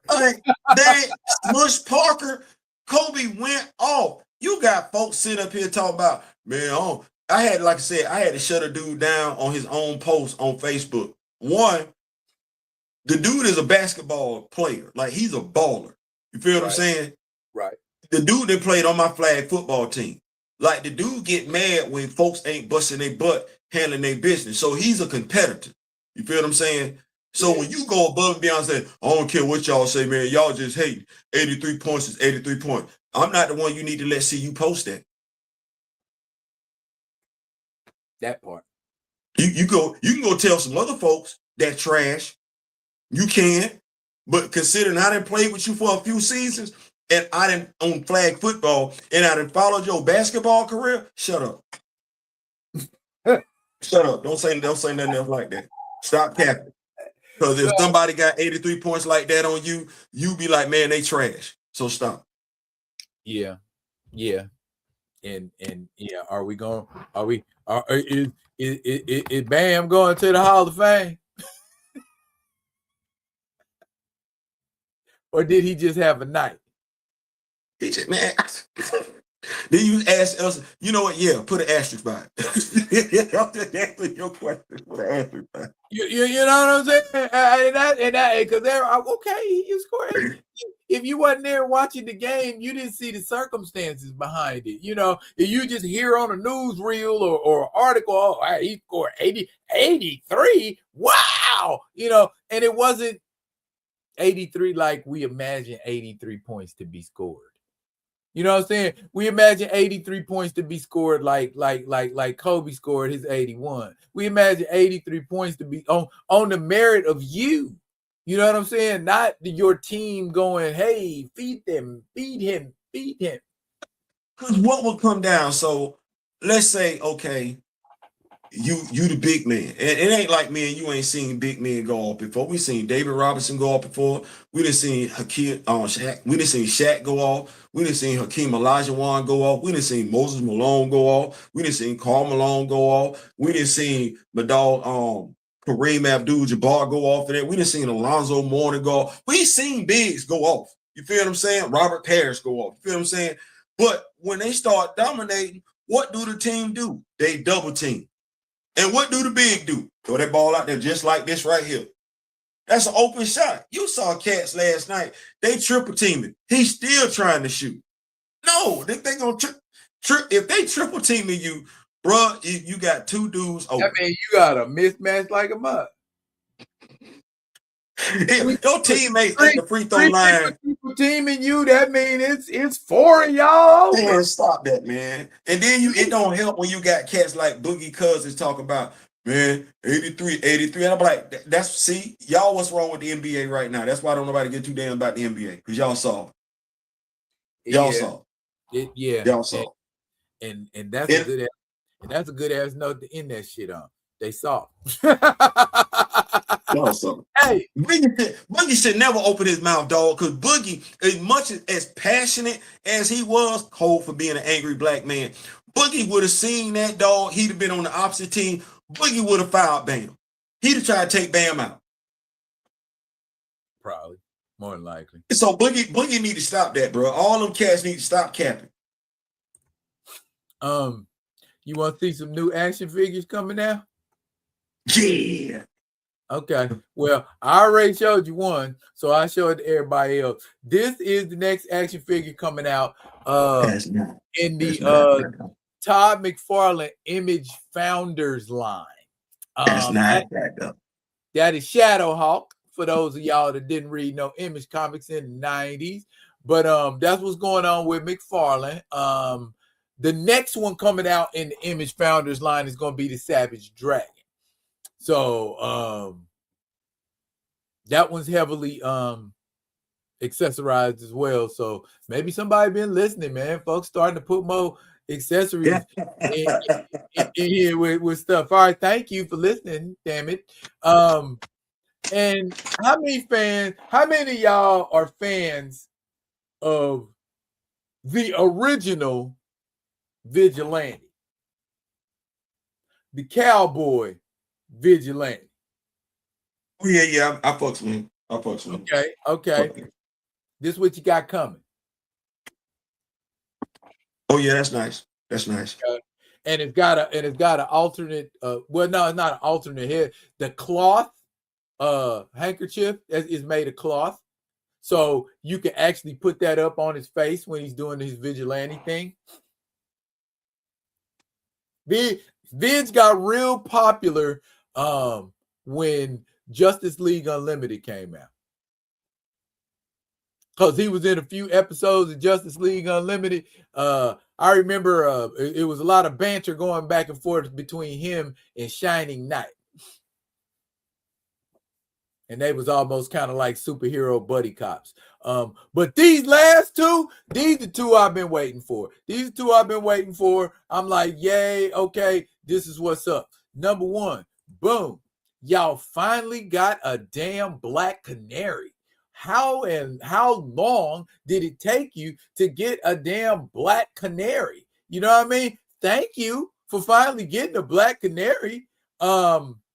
This is this Black Canary comes with multiple face sculpts, so she's not just perpetually screaming. You can get her with a different face, maybe saying something, or just a straight face. But I know I thought it's like 3 of them, so you get 3 different faces. That's an actual leather jacket or faux leather jacket that she's wearing. So that's what you're getting now. And those are real fishnet stockings on that action figure. So yeah, you damn right, take my money. Oh, but this one, you take everybody's money. How you feel about that? That is the bronze tiger with the combination of the old and the new. So we get to see his face, and there's a different head sculpt with this too. That's a nice figure there. If nothing else, they can make that yeah, they get, yeah, I'm feeling that. What did damn Paul Martin, he said, did they make Dinah a pog?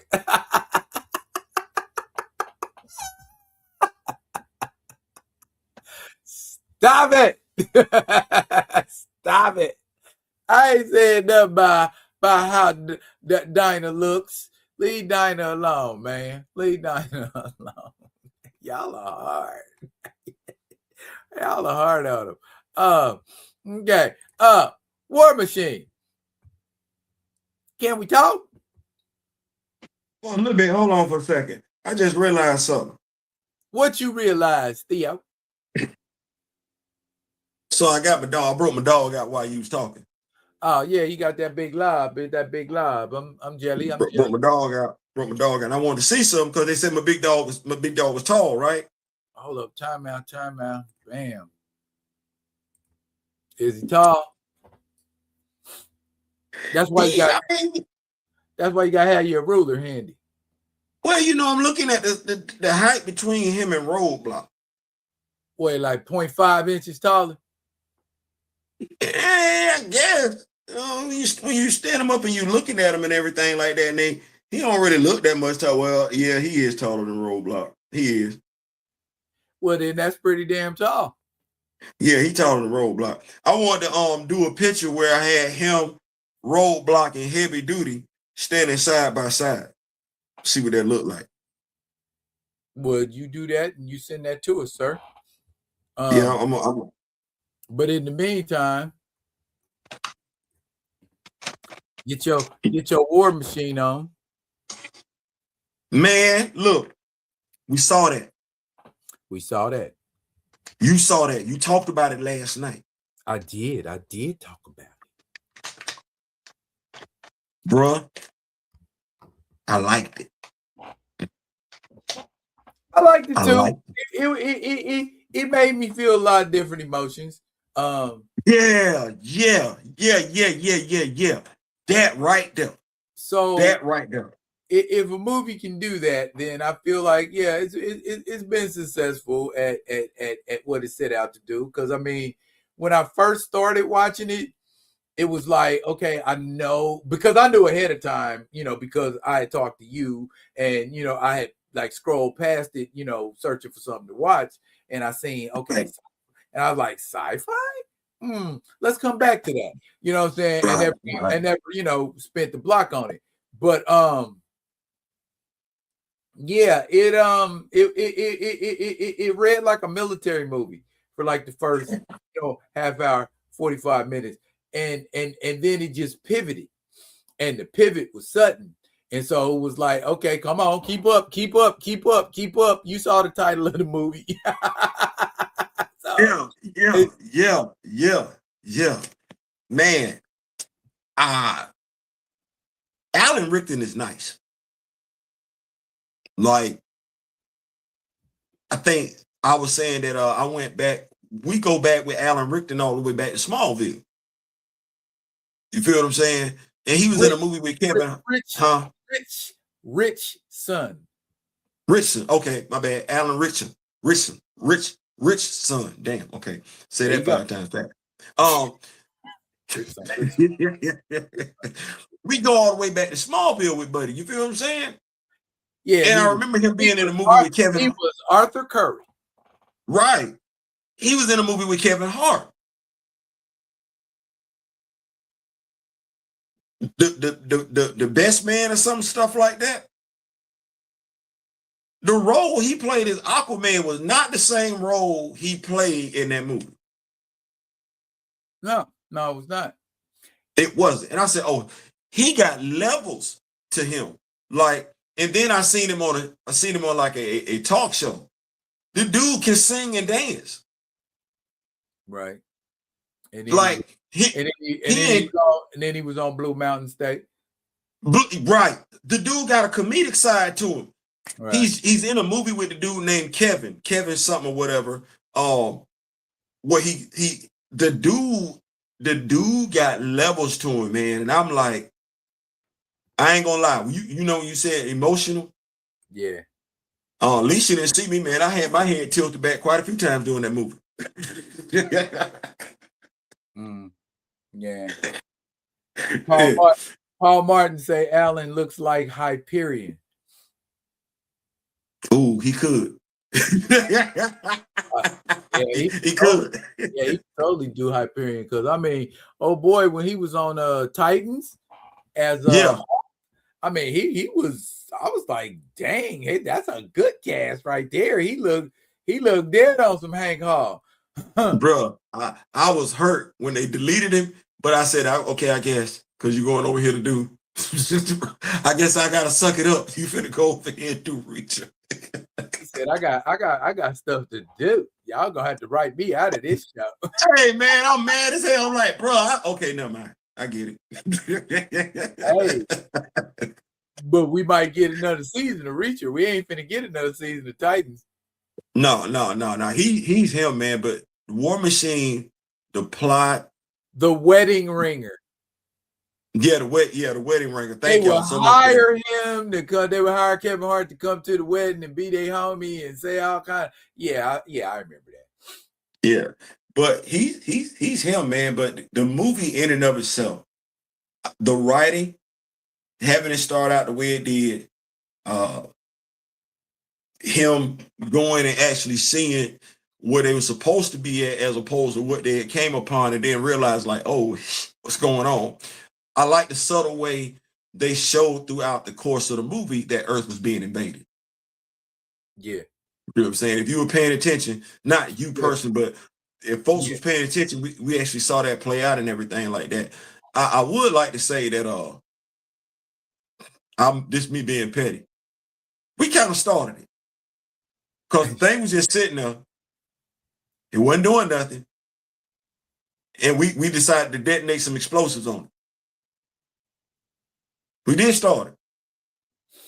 Yeah. And that particular, I can't say nothing about the rest of the stuff going on the planet, but that particular interaction, we did start it. We did throw the first punch. We did that. We did that. That was a very consistent opponent. And I think for me, the realization of like, that's just one of many, you know what I'm saying? And they caught a hella hard ass time just bringing down one. You telling me it's a whole fleet of them mugs? We might be screwed. You not thinking that thing finna move like that when Alan 81 was like, we gotta move. And the thing scanned down and everything like that right there. I said, oh, this thing, it can jump too. Oh, Lord Jesus. Then it can run. It can jump and run and jump. Man, come on, bro. Come on. And shooting every size bullet at you and missile. And I'm just like, bruh, this is massively unfair. This thing is murking folks, blowing faces off. Let me ask you a question. So I think it's safe to say we both like the movie. Anybody that watched the movie, you liked it for a specific reason. If you didn't like it, you didn't like it for a specific reason. Do you think there was somebody piloting the war machine? Yeah. So when you say yeah, you're saying there's a creature either inside or that it was a drone. That's one hell of a damn drone.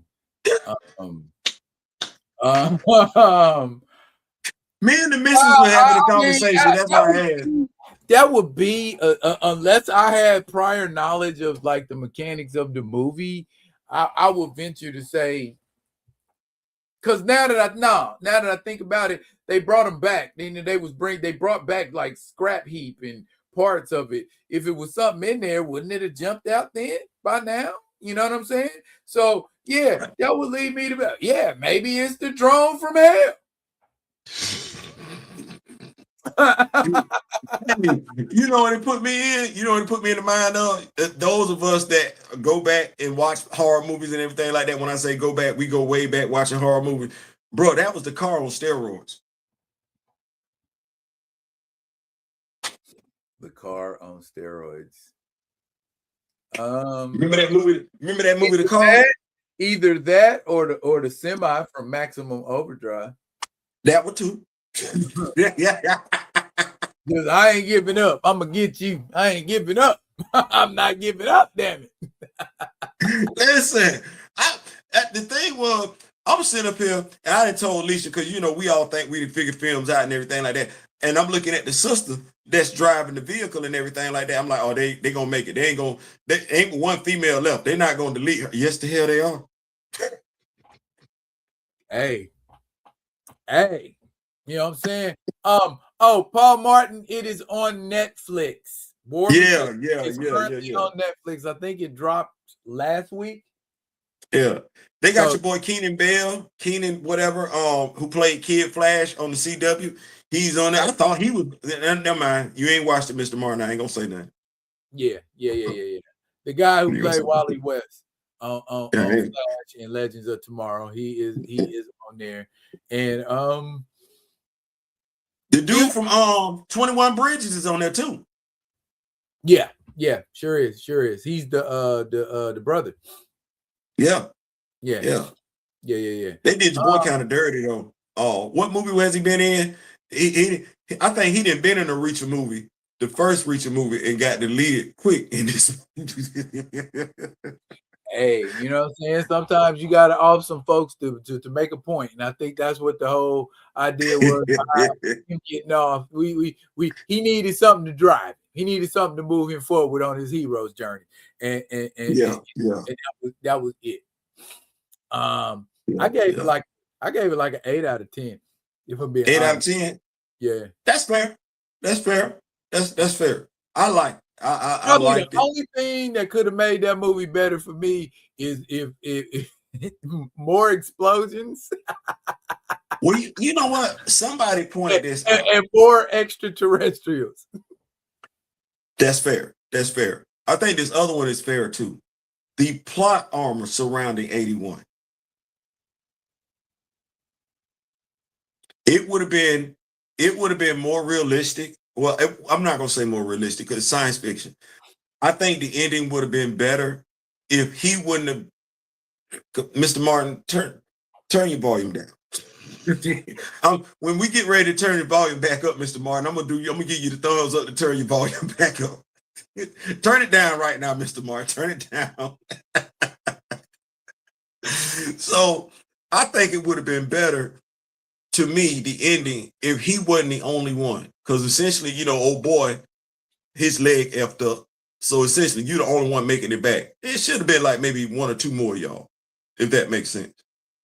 Right. But then again, think Predator. Did nobody but the protagonist and one other person make it back. Think Aliens. You right. You listen. You right. Person and the other protagonist make it back. I mean, listen. Bishop was artificial. So listen, I'm with you when you're right, bro. I can't say nothing. You're right, dog. I ain't listen. You ain't gotta convince me. What do you say? Kamoyo say I gotta say that Battle Mech looked like the Big Zam from Gundam. Okay, yeah, yeah, I can see it. I can see it. Yeah, I can see it.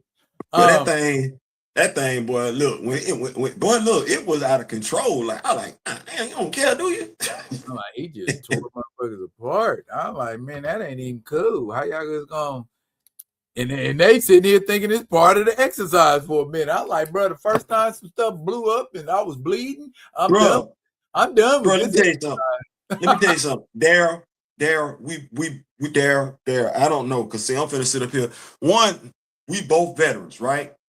But we both sci-fi dudes. Daryl, I don't believe no way in hell me and you out there in the field, and we know we in a training exercise, and we look at some shit. First, me and you gonna be like, okay, that look like something I ain't never damn seen before. So me and you already gonna low key be kind of like, they gonna be like, Butler, what's going on? Atkins, what's going on? Something don't feel right. Something don't feel right. When that thing start lighting, doing this, that, up, Darren, we not standing there looking. Hey, we already know what time it is. Oh shit, it's scanning. just like what Kamayo said, my black sense would have kicked in. You know what I'm saying?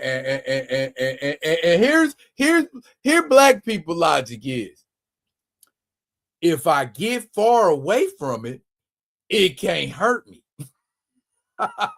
So my first goal is to put distance between me and that thing. As soon as it popped up, I'm not waiting for the scan. I'm not waiting for it to make no sound. I'm not waiting for no big ass bullets to fly through the air. I'm putting some distance between me and the big ass thing I ain't never seen before. We done seen too much, and we done rolled up on the scene like this. You ever seen something like that before? No, back up. Everybody good? Hey, call command real quick.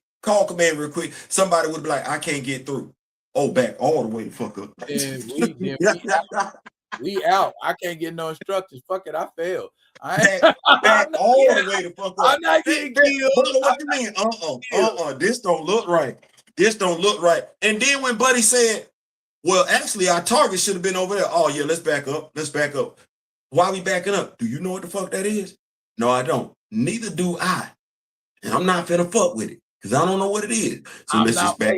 Like I said, you see in this picture, right? You see how big these fucking bullets are. I'm not waiting for it to start shooting big ass bullets at me like that. Look, you remember the movie? Remember the Ant-Man movie? One boy said, back it up, back it on up, back up, back it on up. Back it on up. Speaking of backing it on up, T.I. Oh Lord. Okay. Yeah, I suppose. Yeah, why the fuck not? Well, yeah, go for it. See, Tip, I wasn't gonna go where my brother thought I was gonna go. I was gonna plead for, because we ain't got the T.I. action figure. That's why I was going with it. You could be, because I know you're a millionaire, your wife a millionaire and everything. Y'all know quite a few millionaires and everything. We could get these King of the South action figures is all I'm saying. But I know where my brother thought I was gonna go. I'm gonna go there. My wife told me, you know what, I'm gonna read this to my brother. I'm gonna find a nice image. How about that? I'm gonna read this to my brother. Will that help? Here you go. Bam. We're gonna take this one down. And we're gonna put this one up. There, you like that one? Yeah, now I don't understand some stuff. Supposedly this was supposed to be a celebration of music. And for those who don't understand what Versus is about, Versus was supposed to be about a celebration of black music. It wasn't supposed to be about who better than this, that, than the other. It's just supposed to be about a celebration of black music. Okay, so Tip and 50 Curtis was supposed to do this. Curtis ain't want to do it. I guess at some point, Curtis and Tip talked, and Curtis said, yeah, he did want to do it. And Tip was under the impression they was going to do it. But Curtis fell back again. And so Tip felt some type of way. Can't say I wouldn't have felt no type of way myself, but I probably would have just kept it to myself. But Tip talked about it. Tip talked about it, and Curtis, being Curtis, brought Tip's wife into it, which to me, it ain't even for me to troll, do no BMs or anything like that. You just need to send me the edit at that particular point in time, because you talking about me is fine. You talking about my wife? No. You just didn't. I can show you better than I can tell you. Nevertheless, everybody in Tip family, damn near everybody in Tip family, got involved, as they should. Because Curtis was talking about somebody's mother or sister. They'd be glad Escape didn't get involved in this whole damn thing and would have women went left. Okay, so Tip's son talked about Curtis's deceased mom. When we roasting, you talk about my mama, whether your mama alive, well, sick, dead, she fair game. But that's us. But understanding certain lines being crossed, Tip said, hey, apologize, had King apologize and everything like that. Cool. Where the hell Busta Rhymes come from?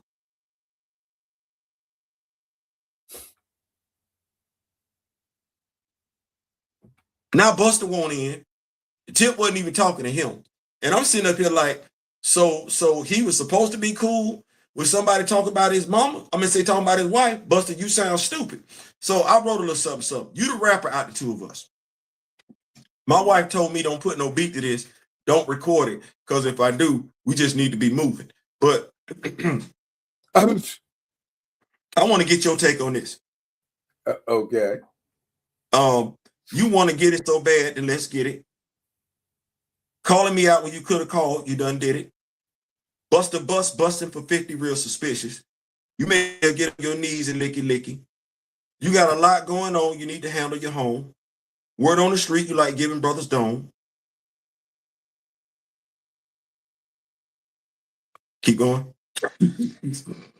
Oh, I didn't know was you done? No. Okay. Just in case you want to rap fast, I'm fast in the dash, leave you looking trash.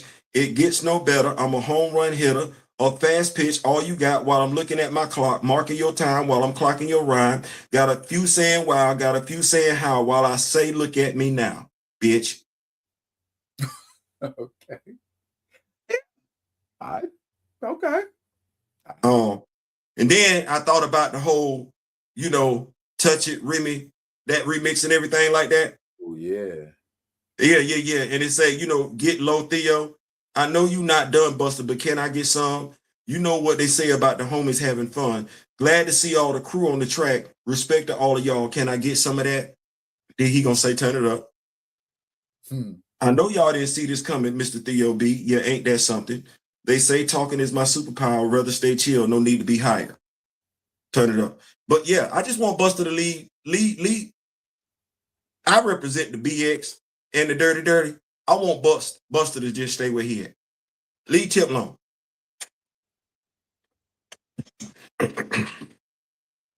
Hey, notice me doing my best impression of Tip.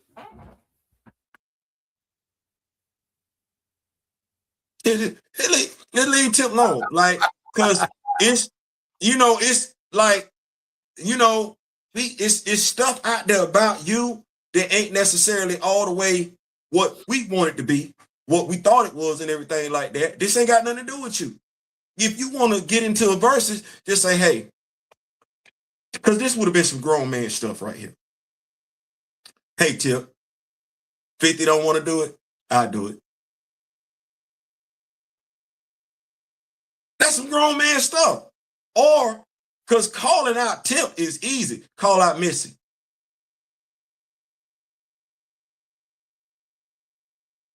Yeah. Call out Missy. You talking about Tip. Call out Missy. You think you all that talking about your club bangers and everything like that. Call out Missy and let's see what it's going to do. since you want to do all this battling stuff, leave Tip alone.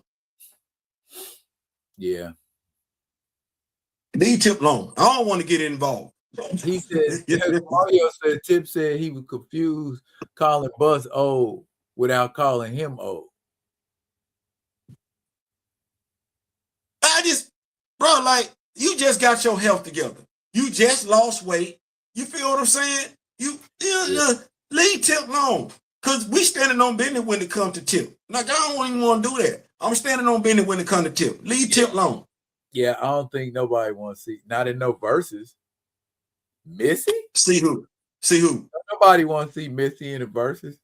Yeah, that's what I'm saying. Me, my wife, and my daughter, we like, no. Missy got the party starters. You know what I'm saying? Missy got the bangers. You know what I'm saying? Talk. If you want to talk, don't say you want Tip. Because, see, Tip is a thug. That was the whole thing. That's why Curtis didn't want no problem. Because Tip got thug music. Curtis act like a thug. Curtis ain't got thug music. Tip got thug music. Tip got music make you want to fight folks. But if we talk about, we want to throw some club bangers, okay, well, bust a bus. I'm starting to think about why your name is that right now. Like, I ain't saying, I'm just saying. Starting to think. But, you want a club banger, okay, well, Missy, sit right there. I don't want to see you in T.I. I want to see you in Missy. That's what I want to see. Show me. Nobody wants to see him in T.I. Quite honestly. Show me. If I want to see T.I. versus somebody, I want to see T.I. versus Lil Jon.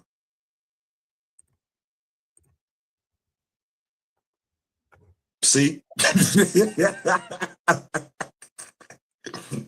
we jamming all night then. Yeah. Yeah, we jamming all night then. That be sustainable. Yeah.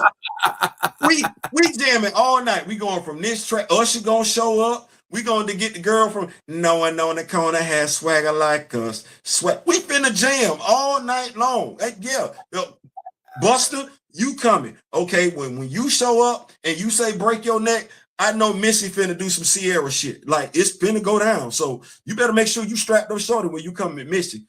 Yeah, that's what I want to see. No, I don't want to see you say, yeah. That right there. When you fall up in the club and you see them acting up when they step up in the face, what they gonna do? Shit. What they gonna do? Shit.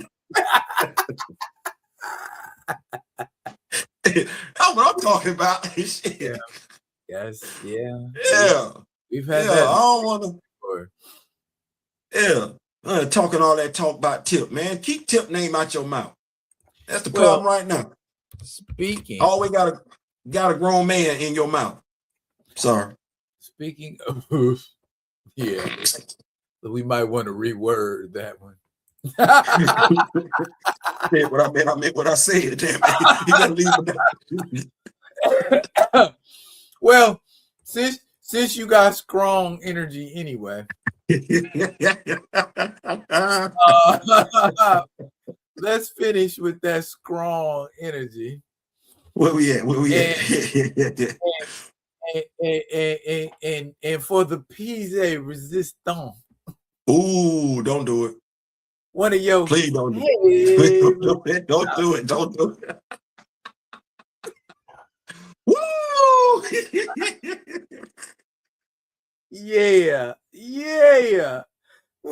My man was talking about Target boycotts is ending. I'm like, huh? Man, look at him. Hey, hold on. Y'all need to date this right now. Stamp this. Timestamp this at Roland Martin. Stamp this at Roland Martin. Stamp this at date stamp this. Timestamp this at Roland Martin right now because we finna go in. Oh, Lord Jesus have mercy. So Big Dog say, and that's matter of fact, that's a nice looking picture because I don't think he's been that size in quite some time. Damn. I ain't saying, I'm just saying. Anyway, so big bro. Yes, sir. We asked a question a couple of years ago. Yeah, we did, didn't we? The question was about a news cycle. I remember it was on a Sunday. It was on a Sunday. Mind you, we still ain't got the answer to that question that we asked. No, somebody chose to insult, say something that they would never say straight to somebody's face. Mm-mm. Because I'd have snatched him up by that tie wrapped around his neck. Mm-hmm. But he decided to call those of us who asked some folks we don't interact with right now, right? We all asked a credible question of him. He chose to respond with an insult by calling us non-influence having ass fools. Yep, he said that. That's the words came out that man's mouth right there, or it's typed, however you want to look at it. So now I fast forward, right? It's the holiday season of 2024, and folks then got beside themselves wanted to roll back DEI in their stores and everything. Shout out to Miss Tabitha. You know, Miss Tabitha, she had her stuff in Target and everything like that. And they started rolling back the black shampoo and everything like that for our sisters, our queens. And it was the women, shout out to Grandma Carol, that led the movement and let it be known what was going on and say, hey, what we doing? And we say, Queens, we got you. I don't remember Al. I don't remember Ascot dude. I don't remember Roland having a damn thing in Target. I don't remember Roland being the first one to say something about it. I know Roland talked about it, but we all talked about it. Did you get an email the boycott was over? No. Okay, hold on. You know what? I'm being disrespectful. Let me ask the woman in the organization. Grandma Taro, did you get an email? Because if he's the leader of the movement, him and the Reverend, I would like to think that we got communication going on and everything and things like that there. And I wanted to ask the woman in the movement, because I think she ain't effing with Target either. We ain't effing with Target. I just wanted to know if she got the email. She said no. Oh, okay. She didn't get the email. Shit, that's crazy. So if he's the leader, right? He doing a piss poor job of communication when it comes to passing down when we gonna do something and when we not gonna do something, right? Because that's what that is. But if he's the leader, like he claimed himself to be, well, based on the daggone comments that me and you have seen, in regards to the Target boycott status, safe to say, when it comes to being a non-influence having ass fool, he might know something about that. Well, sometimes there are folks that think they got so much influence that they could just step out in front of some stuff and people just gonna flock to them. But you know, you gotta make up your mind what you're trying to do. Are you trying to lead a movement, or are you just trying to, be seen? Well, I think based on his decorum or lack thereof. Folks be like, damn, Theo, no, it is what it is. I think that based on his decorum or lack thereof, the fact that, he's where we're at, the only way you're going to see him is on YouTube. I think it's safe to say, is that his decorum, lack of it, is why he finds himself in the situation that he finds himself in today. And hey, he like it, I love it. Don't nobody take him seriously though. That part. That's why I ain't tripping. You know what I'm saying? You who? Well, I don't have the influence, I go get it. How about that? I know for one thing, real leaders don't ever speak for their people without talking to their people. Huh. I don't know what we got going on. I don't know what real leaders, and maybe that's what it is. See, some folks, what they say leaders are born. Born, that would say, yeah. Leaders take their people into consideration first. They don't make no announcements without talking to the people. Did he talk to Tabitha? Did he talk to Grandma? Well, she already said she ain't get no email. So I ain't talking about it. That's why I said it. To me, it's what we call grandstanding. You know what I'm saying? You want to be seen, you want to be heard, you want to be acknowledged, but you ain't did the work. You ain't did the leg work. So yeah. People see that. Is Target gonna spin the block like, man, I thought we could have deal with you, man. You said us being in business with you was gonna get all the black folks back.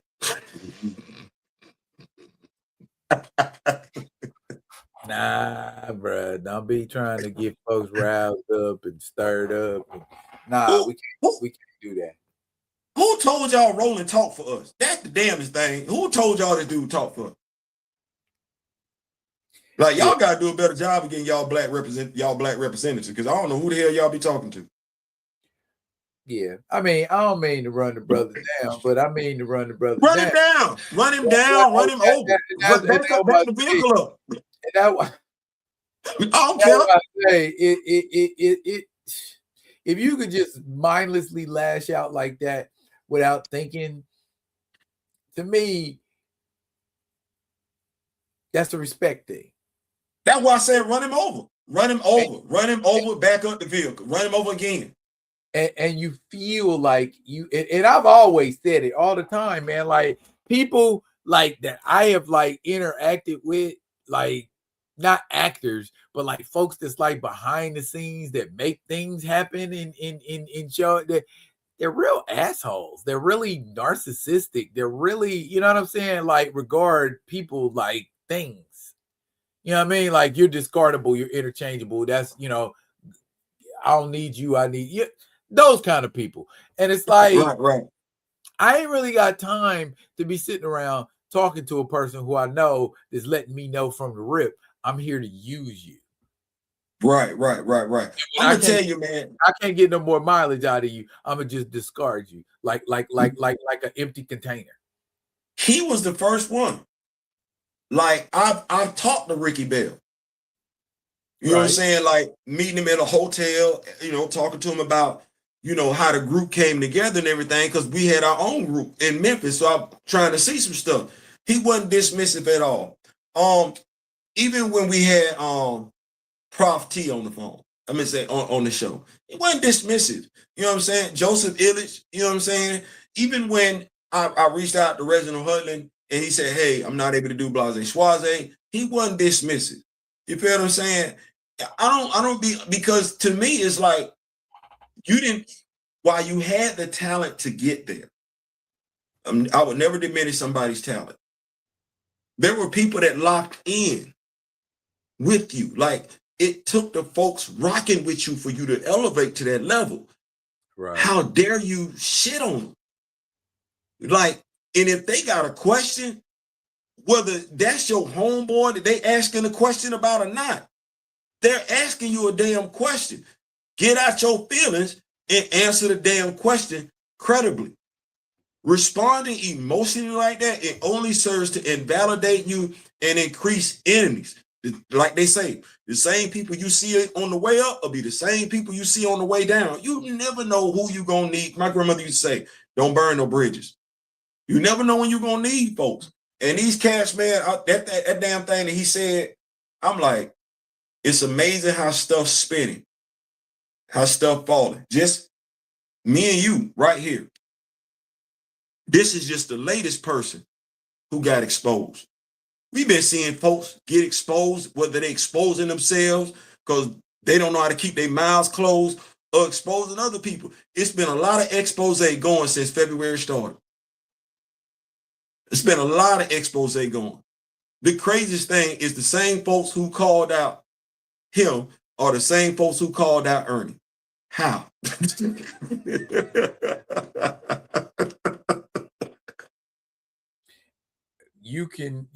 When it comes to this place, man, you can draw attention to yourself, but you don't get to control the attention that you draw to yourself. It's either you got to exude what you are and people either accept it or don't, or kick rocks. You know what I'm saying? And you got to have a thick exterior, man, because when you go off and get mad and be flying off the handle at folks every other day, man, that's going to burn out your soul. And I figured that out early, man. I'm like, you motherfucker burn my soul out of me. I'm going to keep my peace no matter what, you know? And my mama told me, if you're going to get into a fight, you better pick the fight you're going to get into. And if you get into a fight, you better make sure you can win it. You know what I'm saying? So I'm not getting into no battles where I know it's set or it's a trap. Or, you know, there's certain words that could be said, and that's going to summon other people to gang up on you. And it's like, ain't nobody got time for all that shit. I didn't get into this, getting all that bullshit. And that was the thing. How we a video that I'm gonna upload tomorrow, and something I was talking to you before we came on. Drama in the nerd space. We don't have that over here. Like we got our circle that we interact. If it's drama going on somewhere else, somebody got to come tell us about it. But to your point, no, we gonna move like Wakanda. We isolated. Right. That part. You know what I'm saying? It's like, man, everybody is too busy being petty and squabbling over like dumb shit. To me, it might not be dumb. It's dumb to me because I can't fathom the importance of it. It's like we all talking about the same shit. You know what I mean? In one shape, form, or fashion. Why am I going to talk about how you talk about the same shit we all talking about? Bro, it was a dude over there on TikTok, and he was like, man, I'm a nerd, man. I don't read comic books. I said, you ain't gotta read comic books to be nerds. I said, we nerds. I said, you could be watching Japanese animation, you could be watching cartoons, other types of animation, you could be watching science fiction movies and every damn thing like that. Hell, learning Klingon. You a nerd, you a damn nerd. We nerds.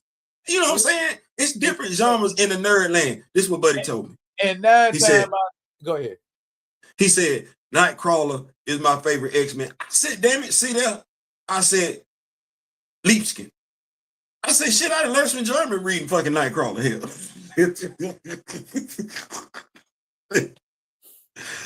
We nerds, man. I don't know how we got separated as nerds and everything like that.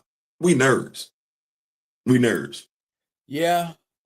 I mean, it's whether you collect comics, whether you collect action figures, whether you collect Pokemon cards, whether you collect sports figures, whether you collect, you know what I'm saying? If now I found 9 times out of 10, if it's a pastime that repulses women, it more than likely is nerd friendly. You know what I mean? So it's like we had to do it to the point where women were like, damn it, we gonna have to get involved in this. And so I don't know how, like I said, we're isolated over here, and that was the thing that I was talking about. We're isolated over here. I don't know how folks get caught up in drama. Like I said, we're not gonna always agree on the same thing. We came out of different vaginas, so we're not gonna agree. But we do agree on the fact that we damn nerds. The hell? Yeah. And we can meet in the middle and be happy, damn it. At least that's what I try to do. You know what I'm saying? Hey, you can't make everybody happy all the time, but you can be happy. Man, I don't know what they be having going on over there, where they be at, the other folks and everything like that. Man, I love to rock with me nation. Don't get me nobody. Hey, you know, when mugs make you feel like you don't fit in no demographic, create your own, baby. Y'all can't have all of that bullshit. I got mine. I'm good. I don't think we hurting for not being over there either. Like, we either gonna take it or we gonna make it for ourselves. Hey, y'all wait. Y'all wait. Y'all wait and see. Oh, it's 2:18. I told you it was gonna be lively tonight. 2 hours, 18 minutes. Told you it's gonna be lively tonight. Yeah, hey, fun, man. You wanna know what I've got going on? I'm so glad you asked. I am going to be attempting to sell comic books this weekend. Okay. And here are the comics I'm going to be selling. Now, holla at me when you see something that you think is a high dollar value item. And if you don't, I'll let you know when you should be hollering. We gonna go with that one. That Captain America 414. I'm gonna raise my voice a little bit. Okay. I done reviewed this many a times. Okay. I'm gonna go raise my voice a little bit. Okay. These next 3 are military specials. You can only get these comic books on military base at PX. So we got this one. I'm gonna go Yodelay He Who. Then you got this one. I'm gonna go Yodelay He Who. And then you got this one. I'm gonna go Yodelay He Who. Now, the rest of them on in, I'm going for the throat.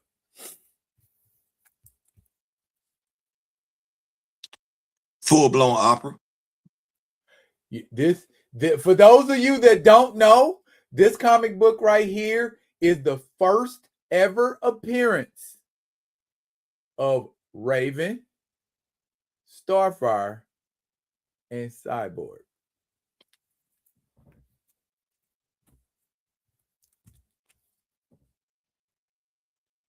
Full blown opera. Okay. For those of you that don't know, this is the first ever appearance of Jubilee. We got that. Full blown opera. As you can see on the cover, that is a Nimrod issue. Those were far and few in between back in the late 80s. And if you don't recognize this comic book cover, I don't know what to tell you. Oh yeah, full blown opera. Full blown. Okay. Yeah, full blown. Frank Miller, self-explanatory. Full blown. And let me hear my people jump up and say, "Hey."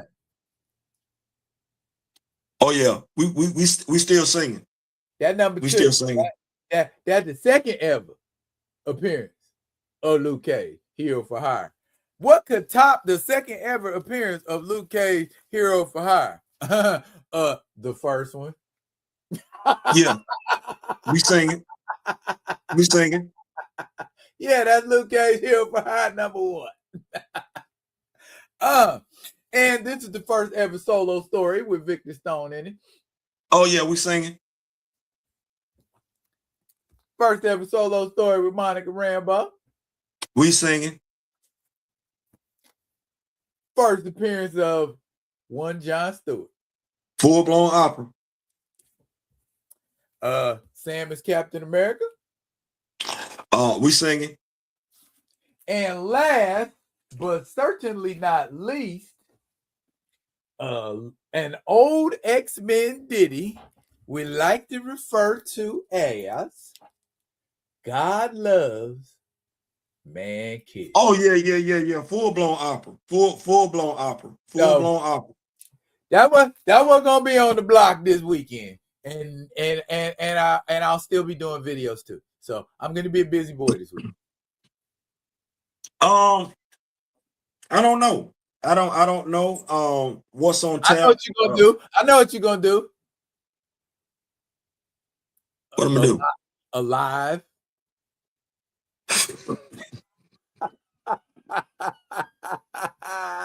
Say you ain't gonna do what? Say you ain't gonna do I what? mean, you know what? That is something that I was going to that I was thinking about. I did have a live on my mind that I could do. Matter of fact, let me see here. I was thinking. Let me see. Give me 1 second. Give me. Because I want. You know what it was? Go ahead. This is what it was. I wanted to do a live tomorrow around about 12 p.m. Right? Okay. And it was going to be about Wakanda. And we talk about Wakanda and everything like that, but let's really dive in. What like if you're gonna write your story about Wakanda, and yes, of course it incorporates Black Panther, what should be going on in Wakanda? Like, should Horatio Walters still be scarred? I don't believe so. I don't believe so. Should Hunter be back in Wakanda? I believe so. Hunter, T'Challa, and Shuri should both be hunting for Claw. Eric Low-Key should have been resurrected. If we're looking at T'Challa being that dude who, is cerebral and everything like that, then he knows Eric is suffering from post-traumatic suffer from PTSD. Eric is getting the treatment he's supposed to be getting. Same thing with Hunter. If we could look at a Wakanda today, we're writing a comic book. There are certain elements that should be there that are missing, need to be improved. Everybody that we saw that Don McGregor gave us as far as a villain should be brought back, but they should be brought back with updated visuals. How should Salamander Crew look right now? If we bring back Nakia, we should be bringing back the OG Malice, but what are we just gonna call them Malice? And it's two of them. I want to do a live like that where we could just talk about Wakanda. Clean up the continuity. Huh? Yeah, just let's flesh it out. Because the house ideas ain't doing a damn thing. This is a way to keep us engaged as Black Panther fans. So, think about something like that. Yeah, that makes a whole lot of sense. Y'all, make sure you're here next week because we will have a guest next week. I ain't gonna tell you who the guest is, but we're gonna have a guest, and it's somebody whose work you may have come across but don't own it. That's a good way. All I'm gonna say is, folks been talking about Black indie writers. Well, pull up next Friday. We may have said too much already, but I'm gonna leave some of it to mystery, at least until I get the promo done and and throw it up on social media, and then everybody will know. But y'all make sure. Well, you know what? When I do the promo, that's gonna draw everybody. I can't wait. Y'all watch and see. I can't wait. Watch how many people pull up next week. That's all I'm gonna say. That's all I'm gonna say. Watch how many people pull up next week. Now look here, y'all. Like Rock With Me Nation, ain't nothing like the Rock With Me Nation. I appreciate how we get down. I appreciate how we give each other patrons. I appreciate how we support each other. And I hope, and I sincerely mean this, I hope that we continue to support each other in all the ways that matter to us. This has been Friday Vibing with your man D Real and your man Theo B. We will be coming at you again collectively and respectively in our different spaces, but we still come together like two butt cheeks. Until then, y'all, that's it for now. I'll be coming at you with another one of them other ones. Peace.